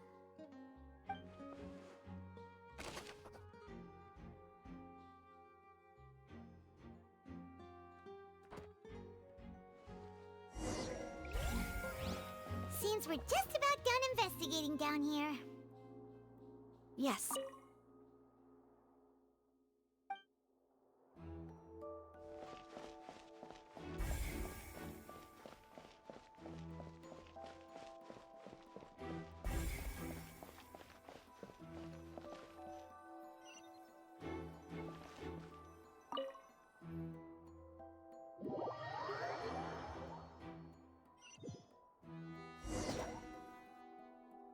Well, we've ascertained the state of the crime scene. Let's find a place to sort out our findings once Malus returns. Seems to me that there are several things that don't add up here. Apologies for the wait, demoiselle. So, what did the guards say? Did the criminal escape through the vent? They believe the odds of that are very low, since the vent leads to the Opera House's basement. The guards have checked the area carefully. No one left through the basement during the performance or after the incident, and no one was found hiding there. So the tunnels become like a secret chamber then! You know, like the kind you usually see in novels! The plot thickens. Halsey's disappearance and Cowell's death are both quite inexplicable. No wonder Farina was so confident in her accusation. All the current evidence points toward Linny and Lynette. In other words, the charges are very likely to be upheld unless we make some considerable progress. Charges and then trial. So if the charges are upheld, they'll announce a sentence? That's right. This is how a trial goes in the Opera House. During the proceedings, the Chief Justice and the oratrice will hear statements from both sides. That's right. This is how indemnitium is produced. The statements from both sides, the defenses from attorneys, witness testimonies, and even the audience's emotions will all be projected on the oratrice. To put it simply, it's as if the oratrice has its own will, and is a judge in its own right. This also precludes any kind of favoritism on the part of the Chief Justice. Not that this has ever happened anyway. Once both sides have finished speaking, the Chief Justice will make his final decision. This, too, will be used by the oratrice as a reference. Then, finally, the oratrice will be consulted by officials. The result it returns is the will of justice itself. Huh? So that machine is the one that actually decides? Paimon thought Neuvillette called the shots. In practice, there is very little difference. Both have always come to the same judgment, which is why people have great faith in the Chief Justice. Ah, yes, the guards also asked me to convey that none of us will be allowed to leave this place before the trial. Huh? Why? Because we've chosen to act as the twins' proxies. That makes us persons related to the case. They're concerned that we might be colluding with outside parties, or that we might find outside help to disrupt the case. And even if that were not so, it could prove problematic if we happen to spread key information about the case ahead of time. I'm ready to break out at any time. Whoa, whoa! There's no need for that! Paimon thinks they have a point. That said, are they providing food? Of course. I just hope you don't mind the lack of options. I'm afraid that catering to all tastes is not in the cards, nor is any guarantee of balanced nutrition. In that case, let's just sort out our findings together here. Pity. I was hoping to take you to try some of Fontaine's famous desserts, too. I mean, what better way to properly think through our findings than over some tea and sweets? Huh. Breaking out suddenly doesn't seem like such a bad idea after all. Just kidding, just kidding. Paimon will still do her best, even if there are no snacks. What do you mean, no snacks? Of course we'll have snacks. If we cannot buy some, then we'll simply make some. Huh? Here? But how? Understood, Demoiselle. Everyone, please come with me.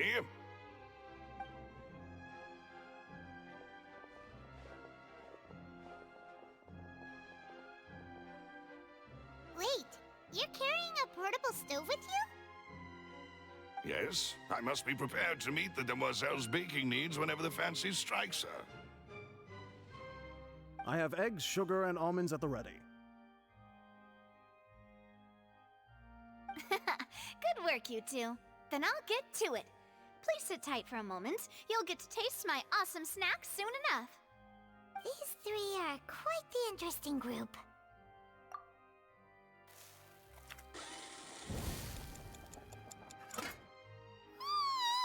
And Paimon thought it smelled good while it was still in the oven.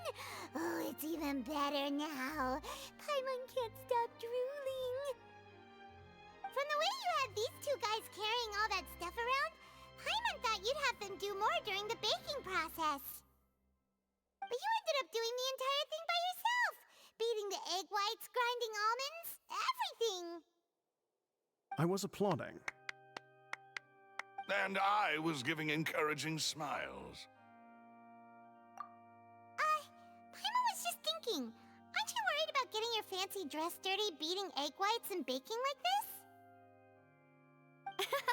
Well, I don't think it's carved in stone anywhere that fancy ladies can only read books, sip tea, ride horses, and play the piano. I just really enjoy making snacks. Don't underestimate beating egg whites, by the way. It's a real arm workout.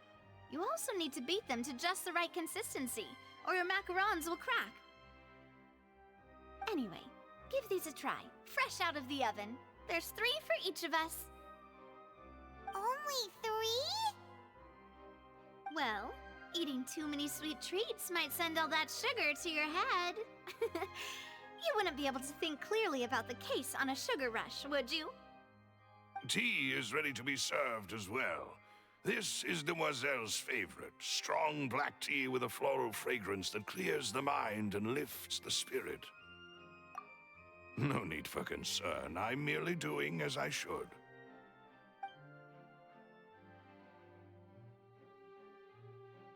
All right then.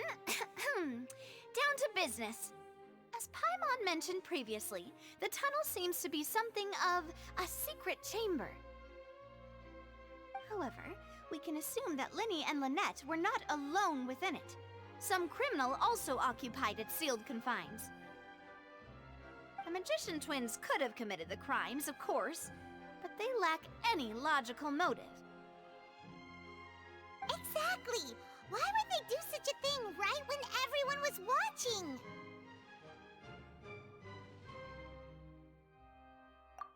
The flower vase and the thud we heard during the performance could indicate some altercation between Halsey and the criminal in the tunnel, resulting in the shattering of the vase, the discarding of her clothes, and her abduction. Perhaps the criminal thought that since she was chosen from the crowd, she would be too easy to identify if she was still wearing the same clothes. Paimon thinks that makes sense, but the real trouble is... True. None of the clues we found thus far support the existence of this third person. But the only people left to consider are both technically victims, whether it's the missing girl, Halsey, or poor Cowell. Huh. Could Halsey have secretly made modifications to the magic props in order to murder Cowell before making her escape? That's right. And even if she had tampered with the setup, she would need to understand the entire trick to pull it off. Nor does she have any motive. The guard said that she has never had any dealings with the Magic Troop's members. Were we not thorough enough in our search? From the sound of things, this is turning into an impossible case. Your macarons are amazing though, Navia.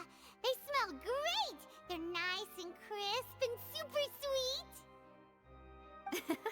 They are my specialty after all.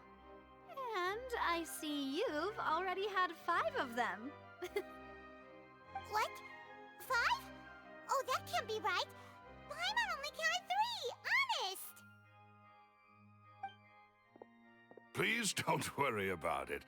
At my age, a few less sweets might actually be a good thing. No! Being greedy is one thing, but Paimon knows how to count. Besides, Paimon knows that if she ate too many, then others wouldn't have enough. Wait, even you don't believe Paimon? How could you? If Paimon ate those 2 extra macarons, then may they turn into stone in her stomach! All right, we get it. Well, I suppose one of us might have gotten too engrossed in our chat and eaten them by mistake. No big deal. Balloose, set up the stove again if you would. Huh? What are you doing? Making sure everyone gets 3 macarons, of course. Exactly. We don't want to trouble you. As you wish, Demoiselle. And I have the egg, sugar, and almonds. Well, this really is your hobby, huh?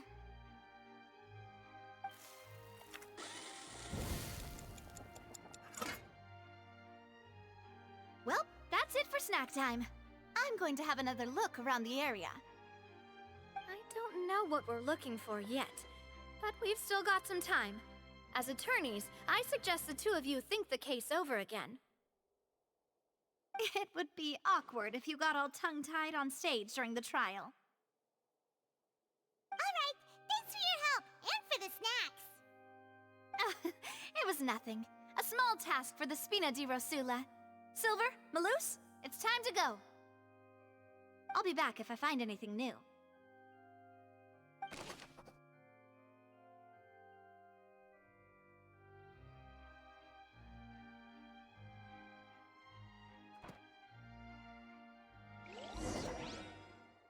Alright, it's time to put our heads together.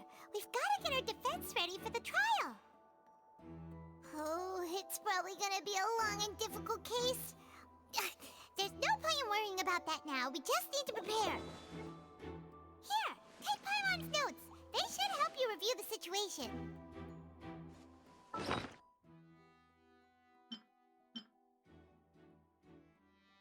Why would it be him?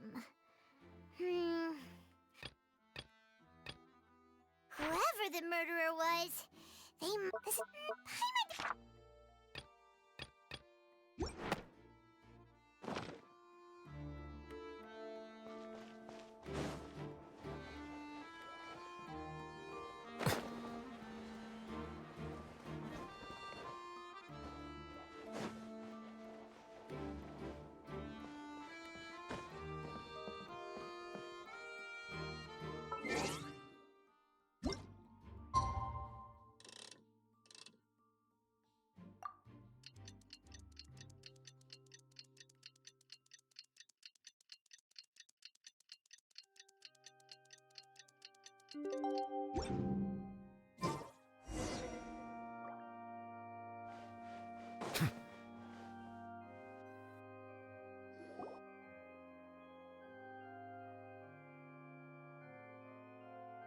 do? The whole situation is so confusing. Good plan. Impossible things don't just happen. We'll get to the truth one way or another. Just relax. Even if everyone else suspects Lenny and Lynette, at least we will be supporting them from the stands. Besides, I doubt Farina understands any more about what happened than we do. Thanks, Navia. Well, we'll be going then. Best of luck to you.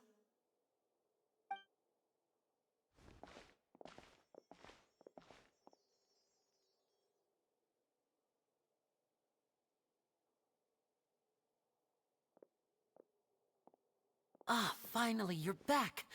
Well, how did your investigation go? To be honest, you might be disappointed. No. We're already very grateful that you were willing to help. Well now, don't you all look disappointed? Don't tell me that your investigation came up empty-handed. That was to be expected, of course. The guilty can never produce proof of their innocence. But don't let that stop you. I shall be terribly disappointed should you, my most anticipated foe, concede so easily. Since both parties are present, I declare that the trial regarding the magic show incident is now in session. Firstly, in order for the audience to understand the causes and results of the incident, could we please have Mr. Linney explain the trick? Yes, of course. I will explain while Lynette demonstrates on stage. All the necessary items have been prepared.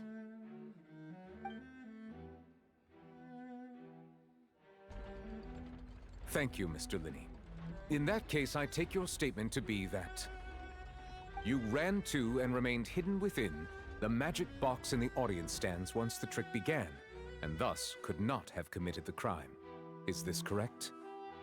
Yes, that's correct, Your Honor. In that case, I call upon the prosecution. Lady Farina, do you wish to refute his statement in any way? Why, of course I do.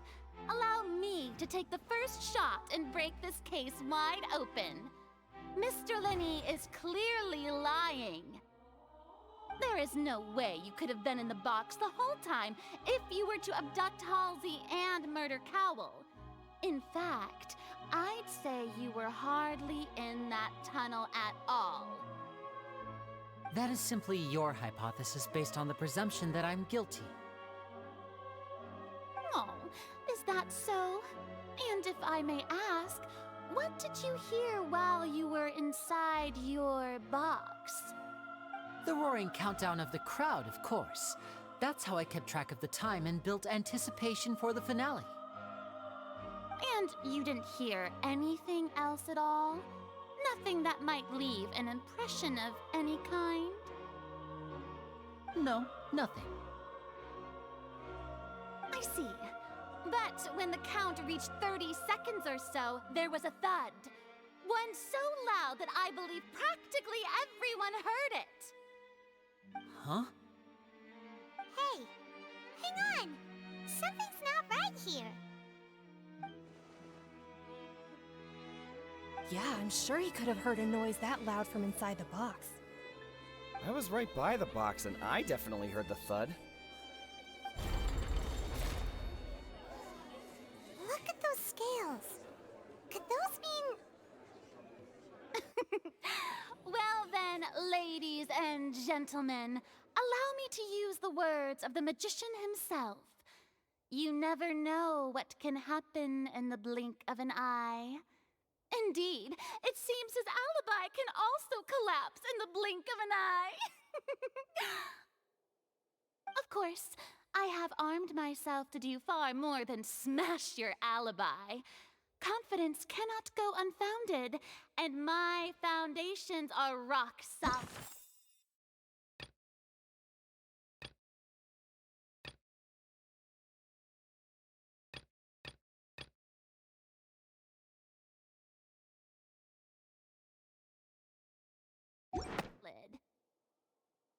Tell me, aren't you and Lynette actually from the House of the Hearth? The House of the Hearth?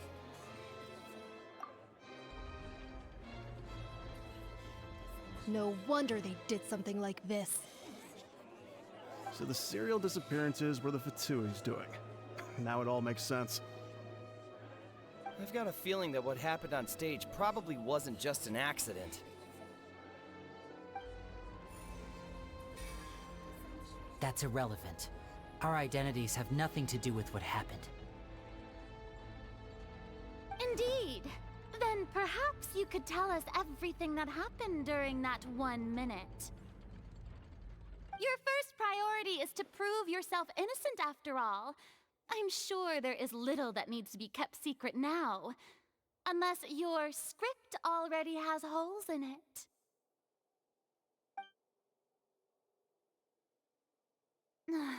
The Outlander is speechless. My, oh my, don't they look flabbergasted? Now comes the infighting and discord, I suppose. This was almost too easy. Good thing I made all those preparations. Seems the all-nighter I pulled last night is really paying off. Hey, Linny! Why didn't you tell us this before? Order! Order! Mr. Linney, allow me to re-establish the facts. Lady Farina has raised 2 points. First, when the thud was heard in the Opera House, you were neither in the box nor the tunnel. Second, you and Ms. Lynette are both members of the House of the Hearth. Are these claims true?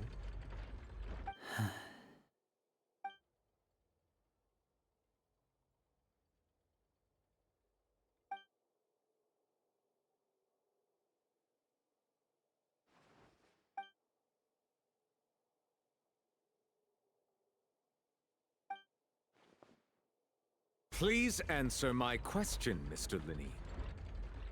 I'm sorry. Yes, they're true, Your Honor. I knew it! Well, that's it. We might as well move on to the sentencing already. What should we do now? Granted.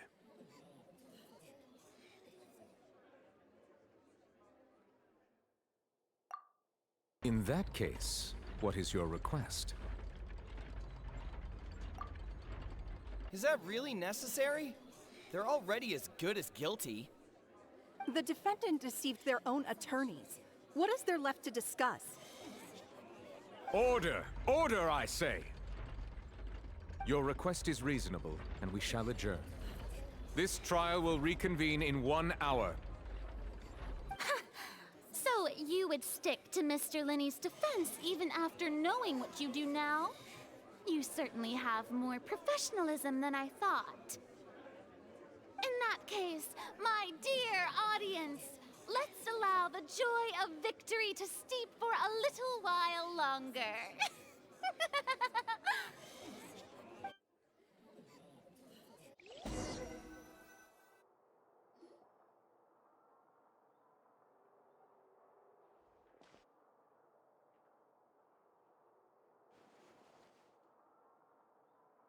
Well, this is awkward. I didn't think the Hydro Archon would dig all that up. I'm sorry, Traveler and Paimon. Yeah, sorry. Paimon doesn't know where to start. We trusted you two. We based our entire reasoning on the assumption that you weren't bad guys. Not to set the wrong tone or anything, but Paimon's really mad! I'm very sorry. I know you're angry, and reasonably so, but please, let me explain. I know you've clashed with the Fatui several times before. I wouldn't be surprised if just hearing the word is enough to make you upset. But our organization is very, very large, and the Harbingers have very different personalities and goals. Right now, we want to save people. As many as we can. That's right. I'm sure we're on the same page when it comes to this nation and the disaster that its people might face. I knew if it weren't for our respective identities, we could become good friends. That's why I didn't wish to flat out lie to you, but chose to hide some details instead. The truth is very important, but being completely transparent about everything would see us spending more effort than we need to. Right. So, you be the judge. Heck, if I were you, I fear that I'd even struggle to trust me at this point. You met a Fatus who works as a magician, a trickster by trade. All by coincidence, too. But still, I'm asking you to trust me. I am no criminal. At least, not in this case. Sorry. Please forgive us. Well, you both say that, but... Right. Let's hear your answer first, and no lies now! Of course. I'll answer any question you ask. We've been trying to find out how the Oratrice operates. We want to know why it has a consciousness. Why can it deliver sentences accurately? During our investigations, we learned that the machine's core is beneath it. From that moment on, Lynette and I have been designing this box swap trick with the objective of getting close to the core. Is that why you needed a whole minute? That's right. In truth, the audience would take about 75 seconds to count down from 60, while I would only need 15 to get to the opposite box. So, after jumping into the tunnel, I accessed the Opera House basement via the vent, and went to investigate the room in which the core is stored. That air vent was created during the construction of the tunnel specifically to execute this step. Well, nothing. As soon as I reached that room and was about to investigate, I heard someone's voice. Which should have been impossible, of course. I was quite certain that I was the only one in the room. That voice seemed to recognize me and tried to speak to me. I chose to err on the side of caution and retreated the way I came. On the way back, I saw the broken vase and the clothes on the ground, but the countdown was almost finished, so there wasn't time to give it any thought. After that, the homicide occurred just as you saw. Well, that explains why you didn't hear the thud. Because of that prophecy I told you about, of course. We must know all we can about this nation's secrets in order to deal with that prophesized crisis. That's the only way we can save everyone. So, there you have it. The whole truth. I swear, I didn't hide anything from you this time.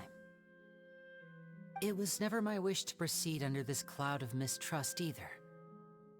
But like I said earlier, you can be the judge. If you want to leave because you don't trust the Fatui, there's nothing I can do to stop you. Well, Traveler, you decide. Paimon will follow your lead however you choose.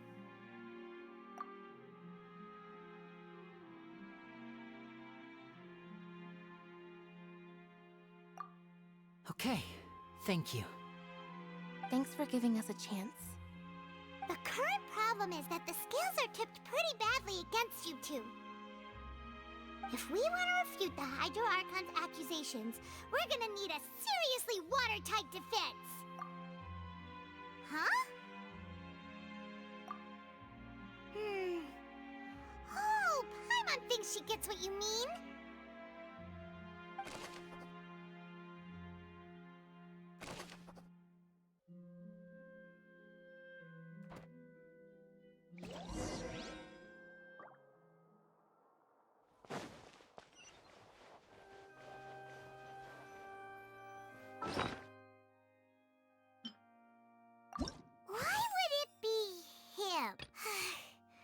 Paimon hopes he's telling the truth. Doesn't seem likely that anyone could have been there.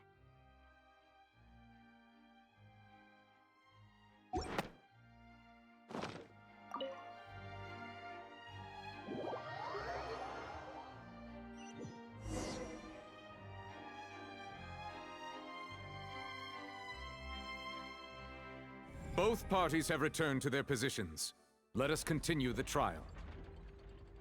When last we left off, Mr. Linney acknowledged the new evidence presented by Lady Farina as fact. Therefore, Lady Farina may continue stating her reconstruction of the events. Ugh, that took long enough. Now then, if everyone would lend me their attention. At this stage, let's revisit that scene from Linney's perspective.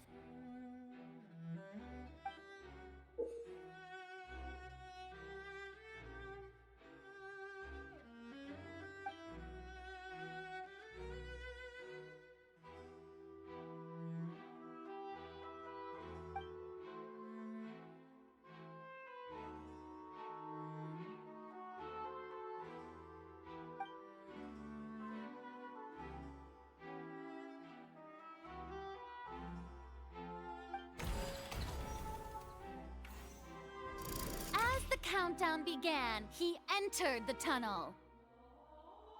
When the flatbed trolley passed, he opened the box and got into an altercation with Halsey, which caused the loud thud.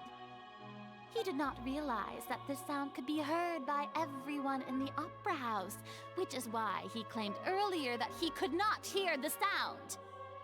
Finally, he used the vase to knock her out, before making her change clothes to prevent others from recognizing her.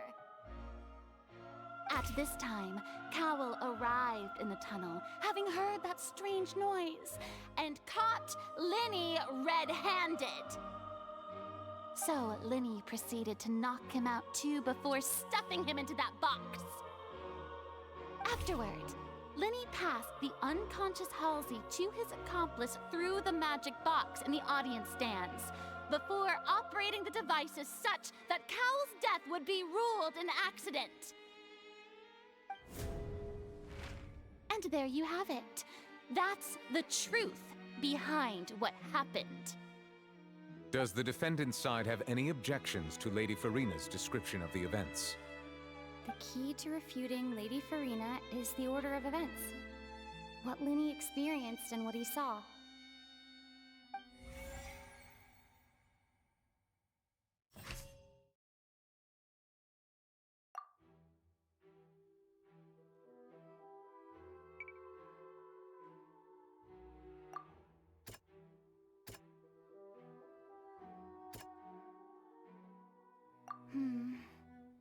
Seems this won't produce.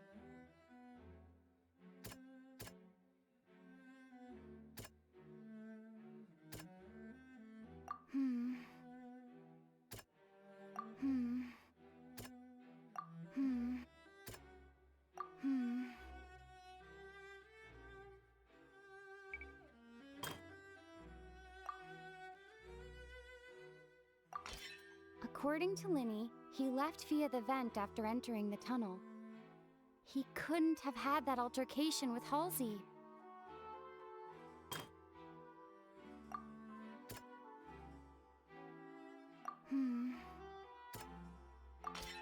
Linny went to the room that contains the Oratrice's core.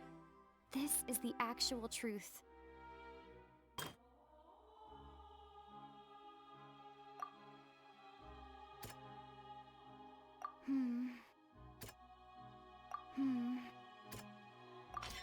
Linny did not take part in the underground altercation. He only witnessed traces of the aftermath. Attention! Ace Detective Paimon has something to say! When the countdown started, Linny did indeed go into the tunnel. But he immediately used a vent to access the Opera House basement, which is where the underground core of the Oratrice is stored. Once he reached that area, he heard a voice in what should have been an empty room. Since he felt something was amiss, he returned immediately. The crime scene had already developed by the time he reached the tunnel again, and in order to complete the magic trick, he did not remain there for any length of time. Finally, he reached the surface, and that was when the accident happened from his point of view. Therefore, he's innocent!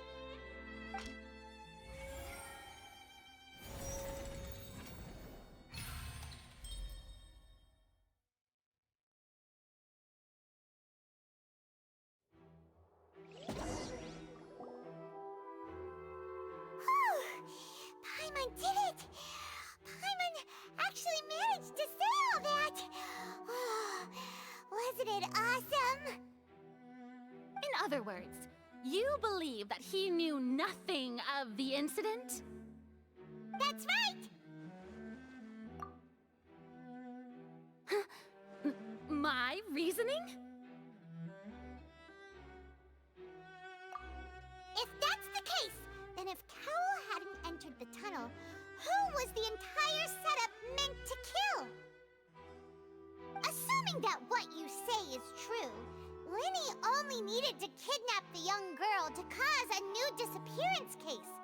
What would the point of killing someone on stage be? Oh, they have a point. That's right, you tell them! And that's why they're partners of mine. They've managed to turn things around. Oh, well, your denial is very strident, I'll give you that. But what proof do you have to back your claims? Of course I do. If he had been in the magic box the whole time, how could he have not heard that sound? Why do you ask? You're saying that he wasn't?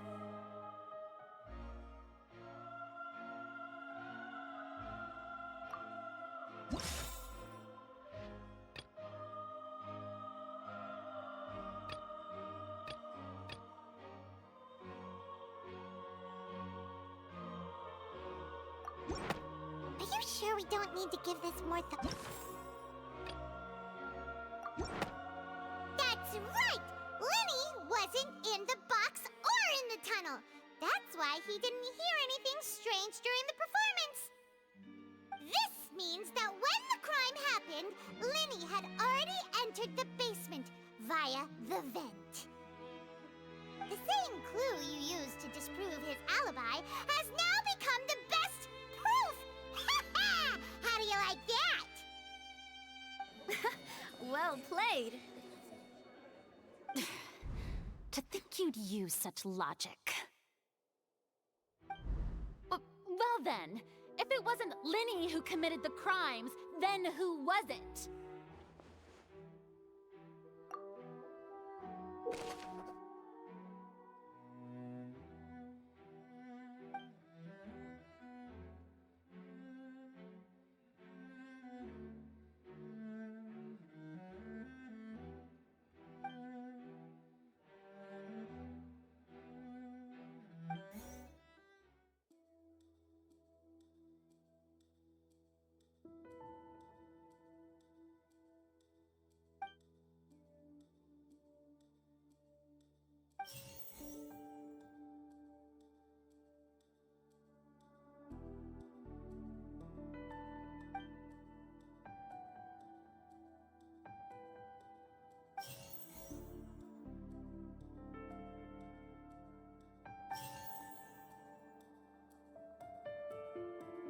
Could there have been a third person involved?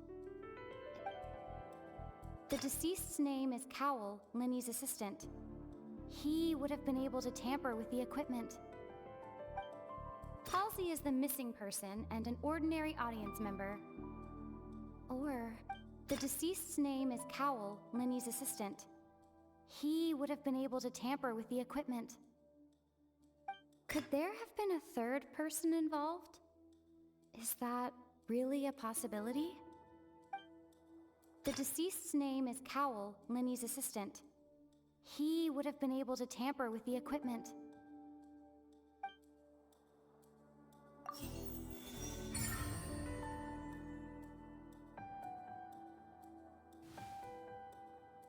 Huh?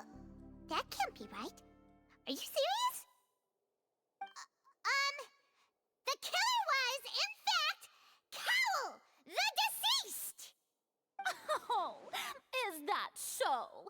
How interesting! Let's hear your reasoning then. What I must do next is recreate the truth. What Cowell did, and how he went from would-be perpetrator to victim. No one entered or left the opera house through its entrances. So, where would the criminal have wanted to take Halsey? Linny was not in the tunnel at that moment, which gave our criminal ample time.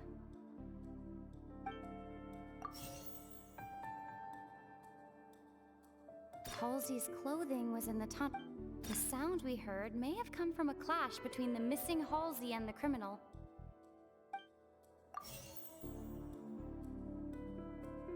The deceased's name is Cowell, Linny's assistant. He would have been able to tamper with the equipment. No one entered or left the opera house through its entrance. The deceased's name is Cowell. Halsey's clothing was in the tunnel. So, there must have been some fear that she would attract attention.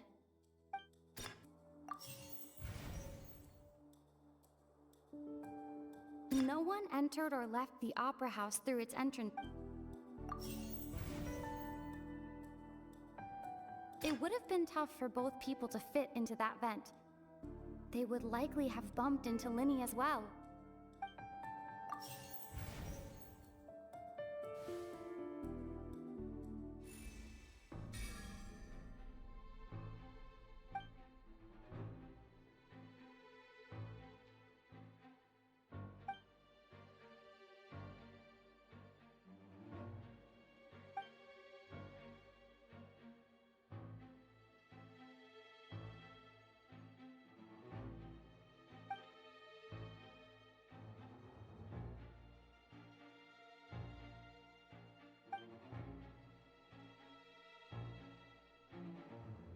What's wrong, Traveler? Are you still having trouble figuring things out? I see how it is. So this was all just a bluff. And here I thought you had something to show for it. But it seems you're still far from the truth. Look, since we're at a dead end, why not consider a different track? Just like the trick as it transpired, the end result must have been utterly different from the magician's initial design. If only we knew how Halsey disappeared. Well, that would be nice, but the tunnel only has 3 exits, and none of them seem very likely. And it's not like this is a magic trick where you can just make a real live person disappear. You know, like you did from that water tank, Lynette.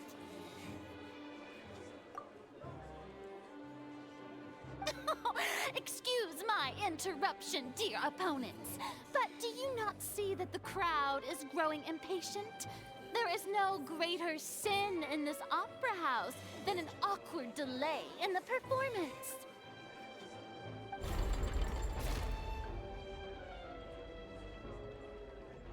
If the defense is unable to make further effective arguments, we will move on to the next stage of the trial. Linny was not in the tunnel at that moment. The sound we heard may have come from the deceased's name is Cowell. The vase was not broken by chance. Paimon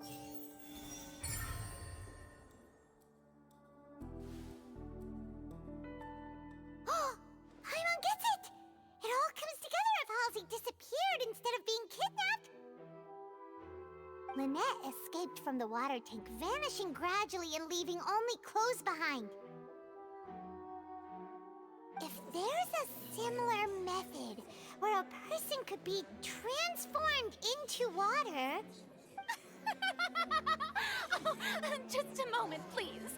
I do hope you know how preposterous you sound at the moment. How could a person ever be transformed into water? This is reality we're talking about here, not some magic trick. Must we really? I should think that of anyone. Your friend Linny already knows this truth very well. Magic tricks are ultimately just illusions and misdirection. But Halsey's disappearance is very real. We're talking about two completely different things. Even so, I trust the Traveler's judgment. The truth must be out there somewhere. Perhaps some new line of reasoning may open if we try to gather all the focal points that don't make sense. Since Cal was the deceased, we haven't placed much attention on him. But given that we aren't making much progress with the case, it wouldn't hurt to have a look at his belongings, would it? People really do come up with all sorts of harebrained schemes when at the end of their rope. The way I see it, your suggestion that we broaden the scope of our investigation is nothing but a tactic for stalling the trial. Nevertheless, I believe that this is a reasonable request on the part of an attorney. Since the trial does indeed appear to be at an impasse, I believe that additional evidence may help us make more progress. Guards, please step into the lounge and examine the personal effects of the deceased Cowl.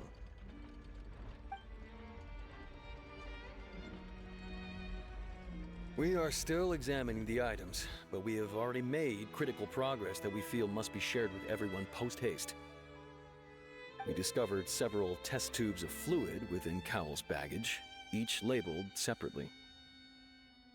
The notebook in his backpack claims that these fluids are water from the primordial sea. The primordial sea? The note's contents also indicate that Cowell belonged to an organization that sells illegal drugs and that he had an accomplice. The notebook has many entries concerning safe usage of these fluids, in which the keyword dissolve appears many times. One of these tubes was labeled Opera Epiclese, along with yesterday's date. It is empty. The notes also state that these dissolution properties work exclusively on people from Fontaine. It's likely that Halsey was chosen as some sort of test subject. As such, we believe that the defense's hypothesis is, in fact, supported by sufficient evidence. You've got to be kidding! People dissolving into water? Could something so ridiculous actually be true? Wait a moment. This reminds me of a certain prophecy, but it's just a coincidence, isn't it? Huh. If people can become water, does that mean that the water tank's real use was as a means to hide water stains? And if Cowell was targeting that girl... Wait just a minute. Could that mean... You two, with me, quick! Demoiselle, wait! What about your partners? Let's go. Just trust me. Order! Order! It is undeniable that further examination of the deceased's personal effects has yielded some surprising results, but we cannot yet verify the veracity of these clues. Still, let us assume that these clues are indeed authentic, albeit with the understanding that Ms. Halsey has yet to be found. Guards, please continue examining the items along these lines. Mr. Linney, it appears your hypothesis is supported by the evidence, so please continue speaking. Of course. Thank you, Your Honor. If we uphold this hypothesis, I believe that many of this case's seemingly unrelated clues can be connected together. Right! Like the metal hook! That one didn't make sense at all. Let's think about this. Cowell's methods must have something to do with that water from the primordial sea.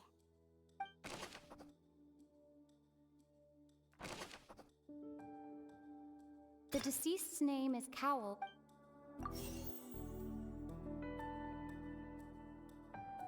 The water from the primordial sea.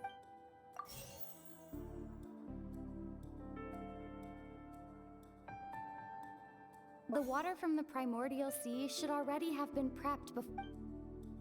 The rope that strung the water tank up was lit by the fireworks. Now it seems like the hook rope was not meant for another magic trick, but was instead some form of triggering mechanism. Lynette was in the magic box on stage the entire time. I remember there was something else within the inner layer of that box.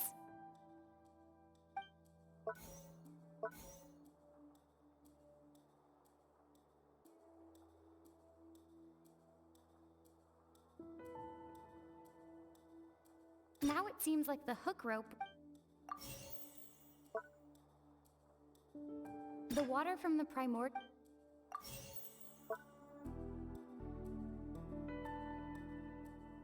I remember there was something else within the inner layer of that box.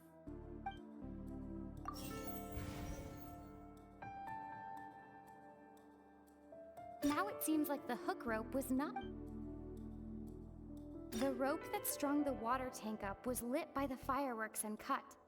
As such, the focus here is on the water and not the tank.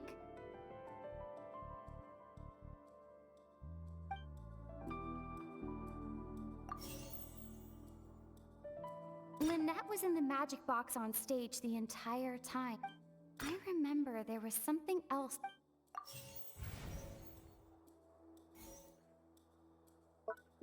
Now it seems like the hook rope would.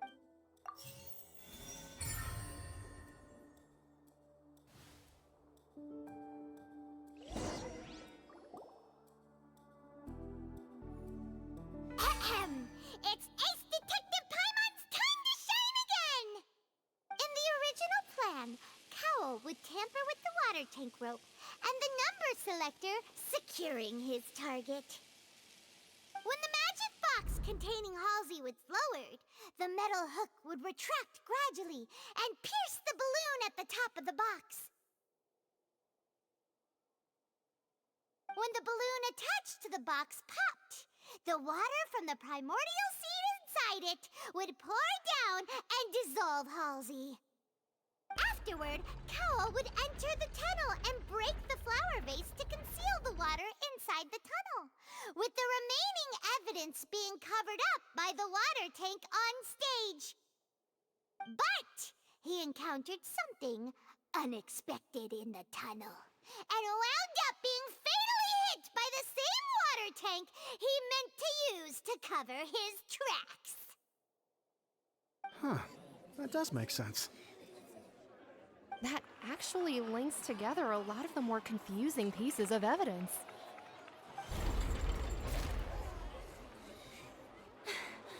Oh dear, what do I do? Even I think they sound convincing now. Have I falsely accused an innocent person? What a humiliation. Now, it seems like the only point of contention remaining is the exact circumstances that led to Cal's death.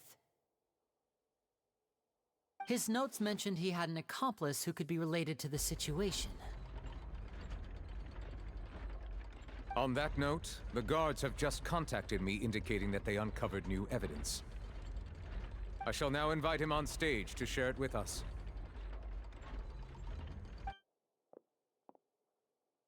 Thank you, Your Honor. We were just inspecting the luggage of the other people involved in this case. And we found an identical sample of the water from the primordial sea among Linny's personal effects.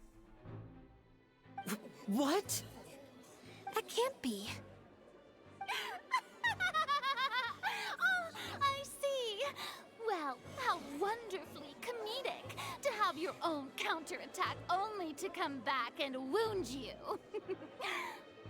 Does this not clear all doubt? My dear citizens, my loyal audience, allow me to present my reasoning and bring this performance to a swift close.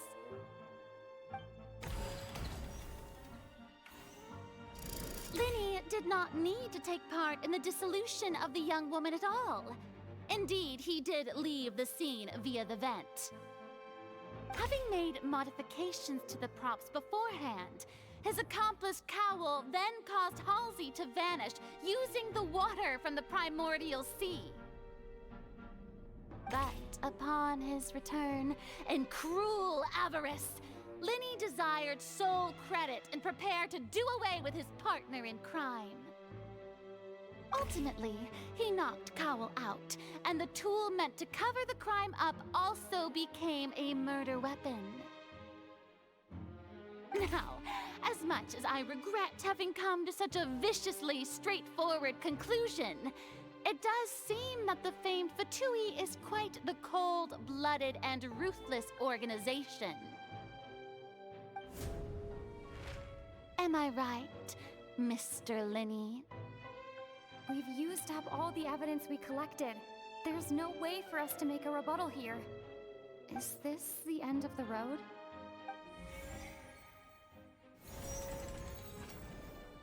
Oh no! Paimon can't think of anything either. Seems using the water as new evidence was too good a move. Why did this have to happen now?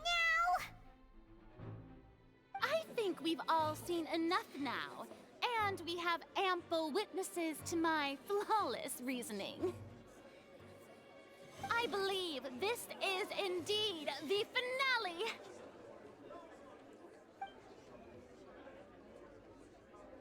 Now then, my good, noble Chief Justice, should we not, in your view, move... Excuse me, everyone, but I must interject!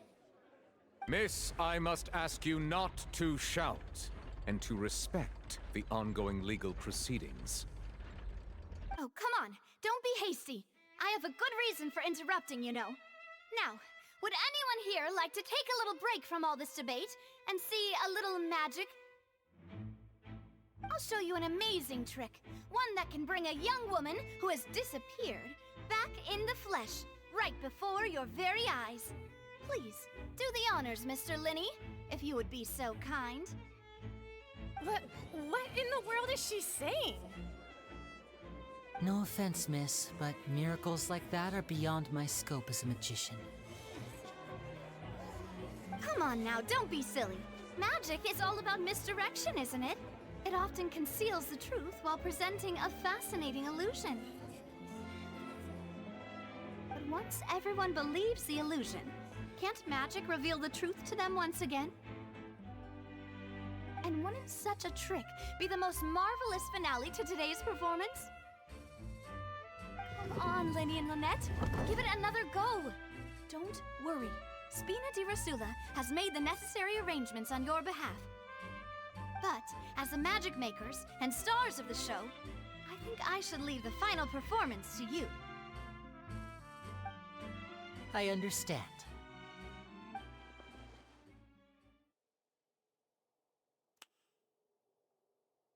And voila!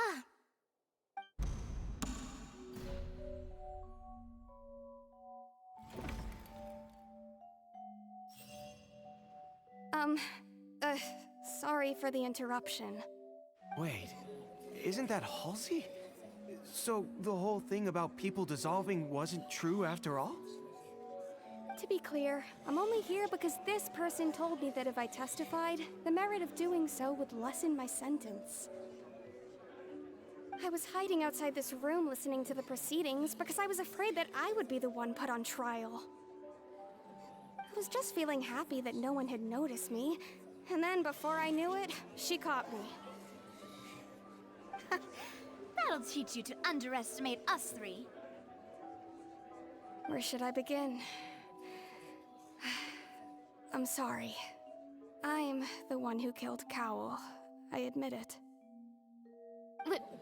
What? Why? Firstly, my name isn't Halsey. It's Lillian, and I'm originally from Mondstadt. I heard that Linny's show was gonna be a real thriller, but I missed the chance to buy a ticket, so I stole one. That's how I make a living. I steal stuff here and there, and I'd never been caught before. But I was noticed at the harbor a few days ago, and I barely got away. Linny was the one who caught me in the act. Hey, no wonder you look familiar. So you were the thief! Liddy even mentioned that you were pretty skilled. Well, and I thought that would have been the end of it, but then the number selector chose me. He even mentioned the Fortress of Meripede. That's a prison, isn't it? So you can imagine how shocked I was. I thought he was onto me for sure. So I played along with the show while looking for an opening to flee, but then I got water poured on me for no reason, and then someone jumped into the tunnel to nab me. I wasn't going to take that lying down, so I knocked him out and stuffed him into the box. There was nowhere to run from there, though, so I had to change my clothes and hide in a box containing performance costumes. I slipped out after the first guard arrived at the scene and continued hiding inside the opera house. Can a person even hide in there?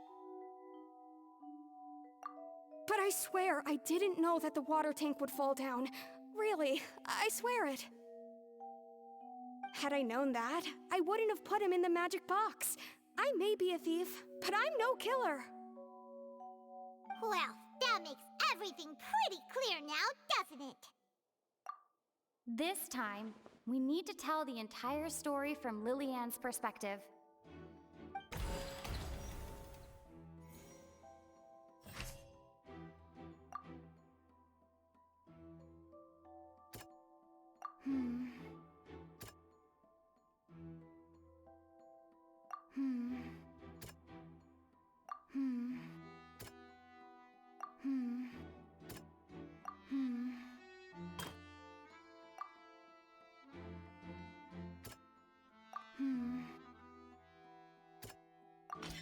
The strange sound wasn't from a fight.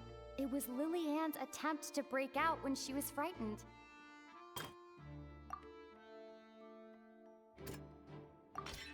The flower vase was not broken to cover anything up, but was smashed during the struggle between Lillian and Cowell.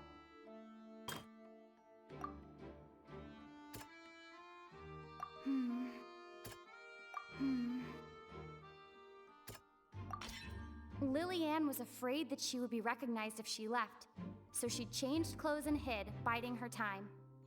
Just what one might expect of an experienced thief.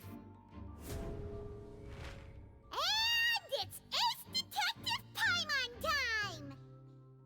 Having been selected out of the blue, Lillian panicked. Her panic only intensified after she entered the tunnel and had water poured on her head. So she kicked the door open, producing the thud we all heard.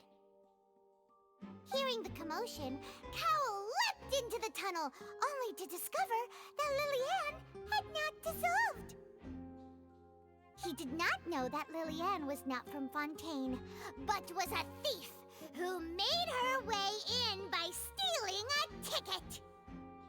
Mistakenly believing that the water from the primordial sea needed time to take effect, he tried to force Lillian back into the box.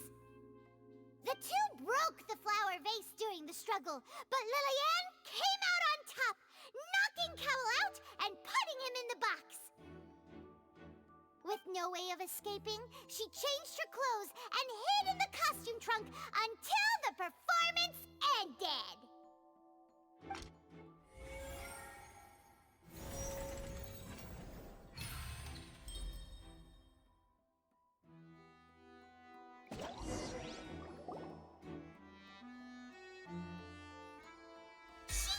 That she would have to go through guard inspection if she tried to leave afterward. So, she has been trapped in the opera house these last 2 days. She had already become desperately hungry by the time we were chatting over macarons. So, she swiped 2 of them right under our noses. Talk about a sneaky thief. At this point, all the events that happened in the tunnel have now come to light. Ah, so that's the whole story. Bravo! Bravo! Now then, Lady Farina, do you wish to speak against the defense's statements?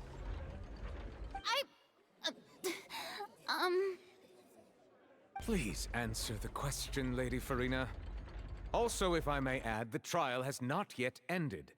As such, I request that the prosecution not leave the room before the proceedings have concluded. What? Are you reading my mind now? No. I have no further arguments. I admit defeat. But really, could you at least have left me with some dignity? Wow, look at that! She's like a deflated balloon now. If there are no objections, then as the Chief Justice of Fontaine, I shall once again repeat the full sequence of events. The actual perpetrator of the serial disappearances, Cowell, selected his next victim from the audience reservation list. With some modifications to the selector, he could ensure that the pre-selected young woman would be chosen. To cover up any evidence while committing the deed, Cowell thought of allowing the water tank to fall, which would conceal the water left behind after the young woman was dissolved. He also tampered with the rope suspending the water tank, using the fireworks at the end of the performance to cause the tank to drop and hide the watermarks. He poured the water from the primordial sea into a balloon during the preparation of the magic box and stuck it to the box's lid. Finally, he passed the prepared hook on a rope through the gap in the magic box's door when bringing the young woman to said box. When the magic trick officially began, the box containing the woman was lowered into the tunnel, tightening the hook rope and bursting the balloon containing the water. If all had gone to plan, the young woman would be dissolved at this time. However, Lillian was not from Fontaine, and thus fled the box with a loud noise. Realizing that there was trouble, Cowell entered the tunnel and met Lillian. Thinking that the waters had not yet taken effect, he decided to proceed. However, his opponent was more capable than he thought, and he was overcome, knocked unconscious, and placed into the magic box, and thus became his own final victim. Lillian, according to her own statements, then changed clothes and hid until the performance ended, before hiding in other parts of the opera house. As for Linny, he was in the underground structures within the opera house, and was thus ignorant of these happenings. From this reconstruction of events, we can conclude that Linny, the accused, is in fact innocent.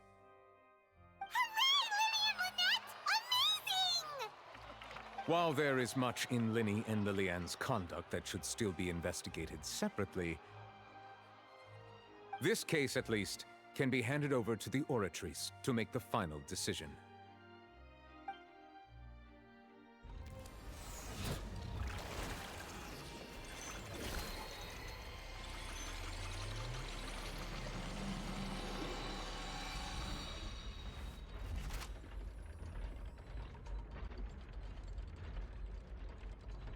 As such, Linny and Lynette are officially declared not guilty.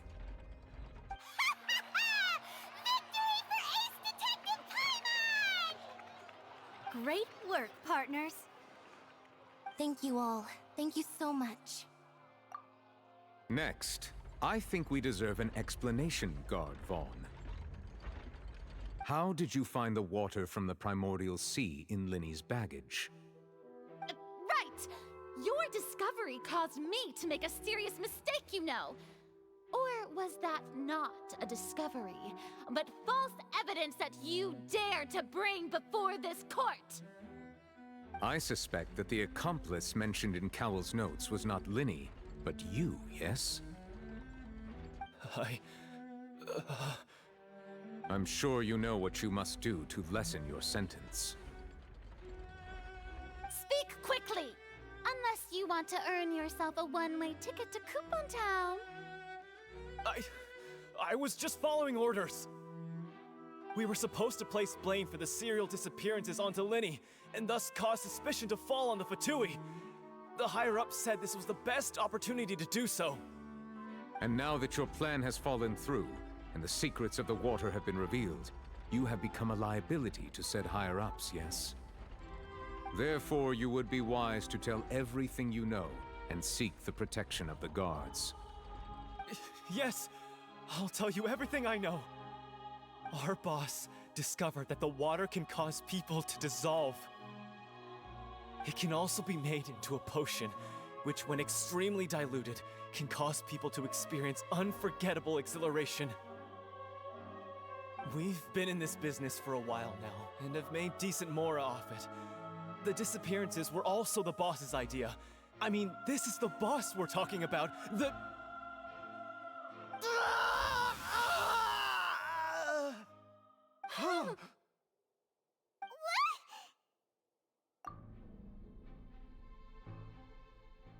And now he can no longer talk.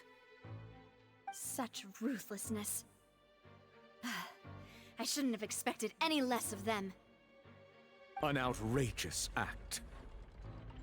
All present, please submit to inspection immediately.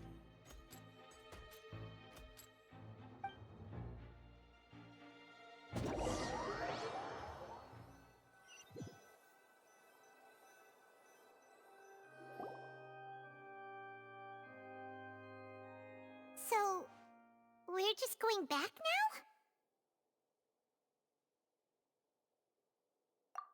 That's true, but... Traveler, Paimon! Please wait. Lyney... I know you may not want to speak to me right now. Maybe you don't even want to look at me. But still, let me thank you again for defending me to the end, even after you learned that I'm a member of the Fatui. I guess. But regardless, I'd like the opportunity to set things straight. I didn't approach you with any ulterior motives or ill intent. I've spoken to you as myself, just plain Lyney this entire time. As for why I'm a Fatus, it's because the goals of the House of the Hearth align with those of an orphan like me. That's all. That was how Father, who you might know as the Knave, approached recruiting us back then too. A knave? The one who controls the House of the Hearth? She's your father? That's right. And since we're here, I was wondering, would you mind hearing a story? It's about my past. Back when our parents first died, Lynette and I were left wandering the streets. To survive, I took to surreptitiously observing an older street performer who did magic. It took me several days to figure out how he pulled off his amazing tricks. I took my sister through several streets until we found a crowded corner, and we began to perform magic tricks there. To my surprise, we proved to be pretty popular, and we could at least stop worrying about where our next meal would come from for a time. But I didn't want my sister to remain a street rat together with me forever. Before long, an aristocrat came to me and claimed that he wished to take us in after watching my performances. So you went from orphans to nobility just like that? That was how we felt at first too.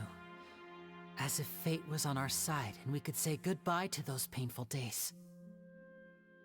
But I gradually discovered that while we were called foster children, he was really after my talent for magic tricks. He would constantly take me to all sorts of banquets to garner attention, which he would then use to expand his social circles. That doesn't seem too bad either. Better than roaming the streets at any rate.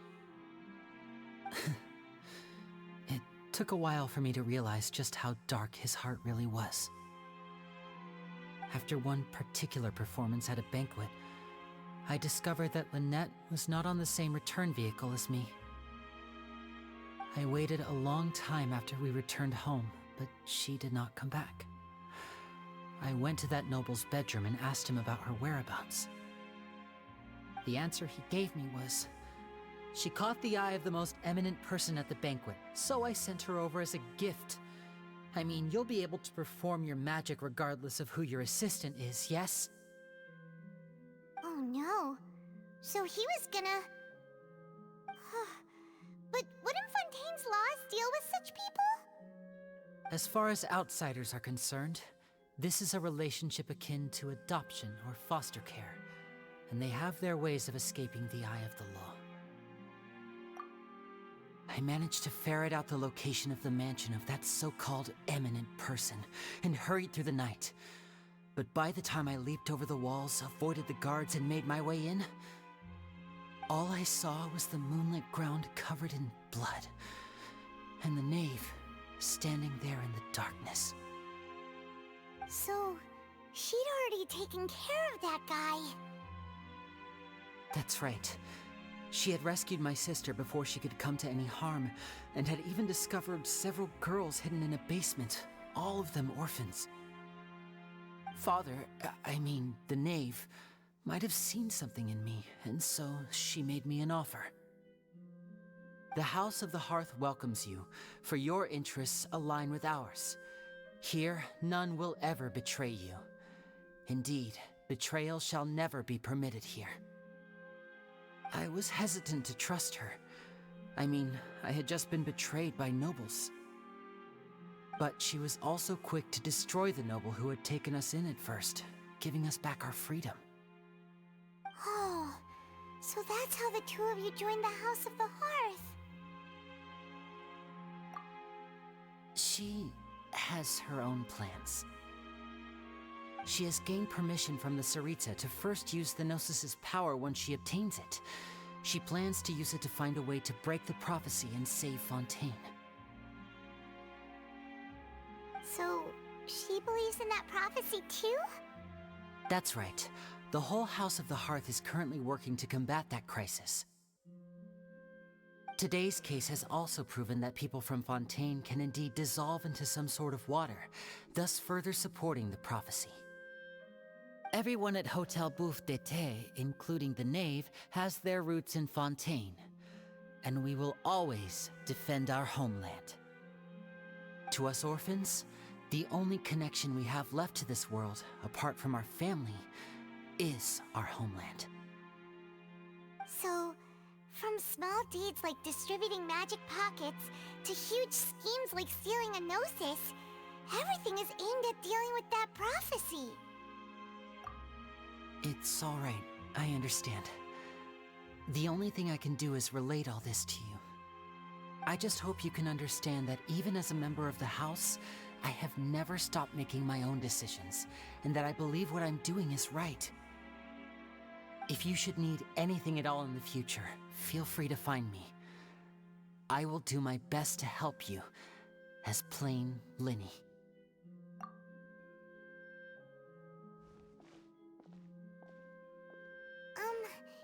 Bye, Linny!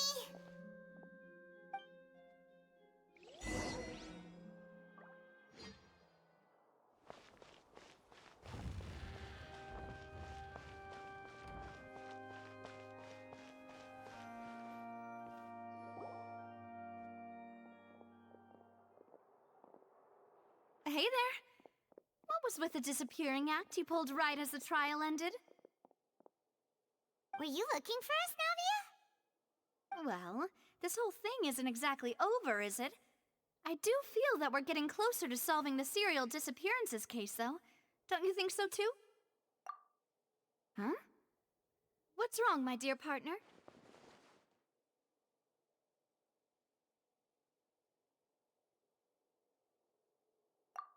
Besides, are you sure we're the ones who can crack a case that's been cold for decades now?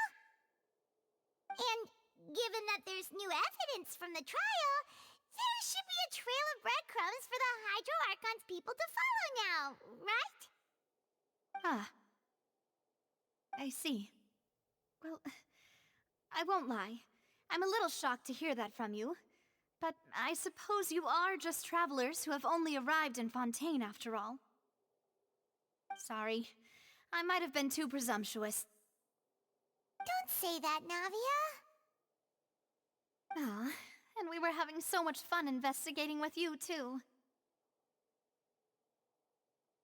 It was like having new waters flowing into a stagnant mire, causing new hope to spring forth, and the reflection in the murk to become clearer. Sorry about that. I'm a bit prone to nostalgia. Don't mind me. Wait, shall we have a farewell meal? You know, to commemorate our time as partners? Huh? Do we really need to get that formal? Well, guess you really did treat us as partners, huh? Well, I'd just like to have a proper ending to every important memory. That way there are no regrets later. Anyway, it would just be a meal, so it shouldn't take up too much of your time. You don't have to twist Paimon's arm. If Boss Navia's treating, count Paimon in! Oh, wonderful. In that case, why don't we return to the court of Fontaine and head to the Hotel de Boer? I believe we'll make it just in time for dinner. All right then, let's have our farewell meal!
Melusines are beautiful creatures. They are the pride of Fontaine. Be sure to befriend them and cause them no harm.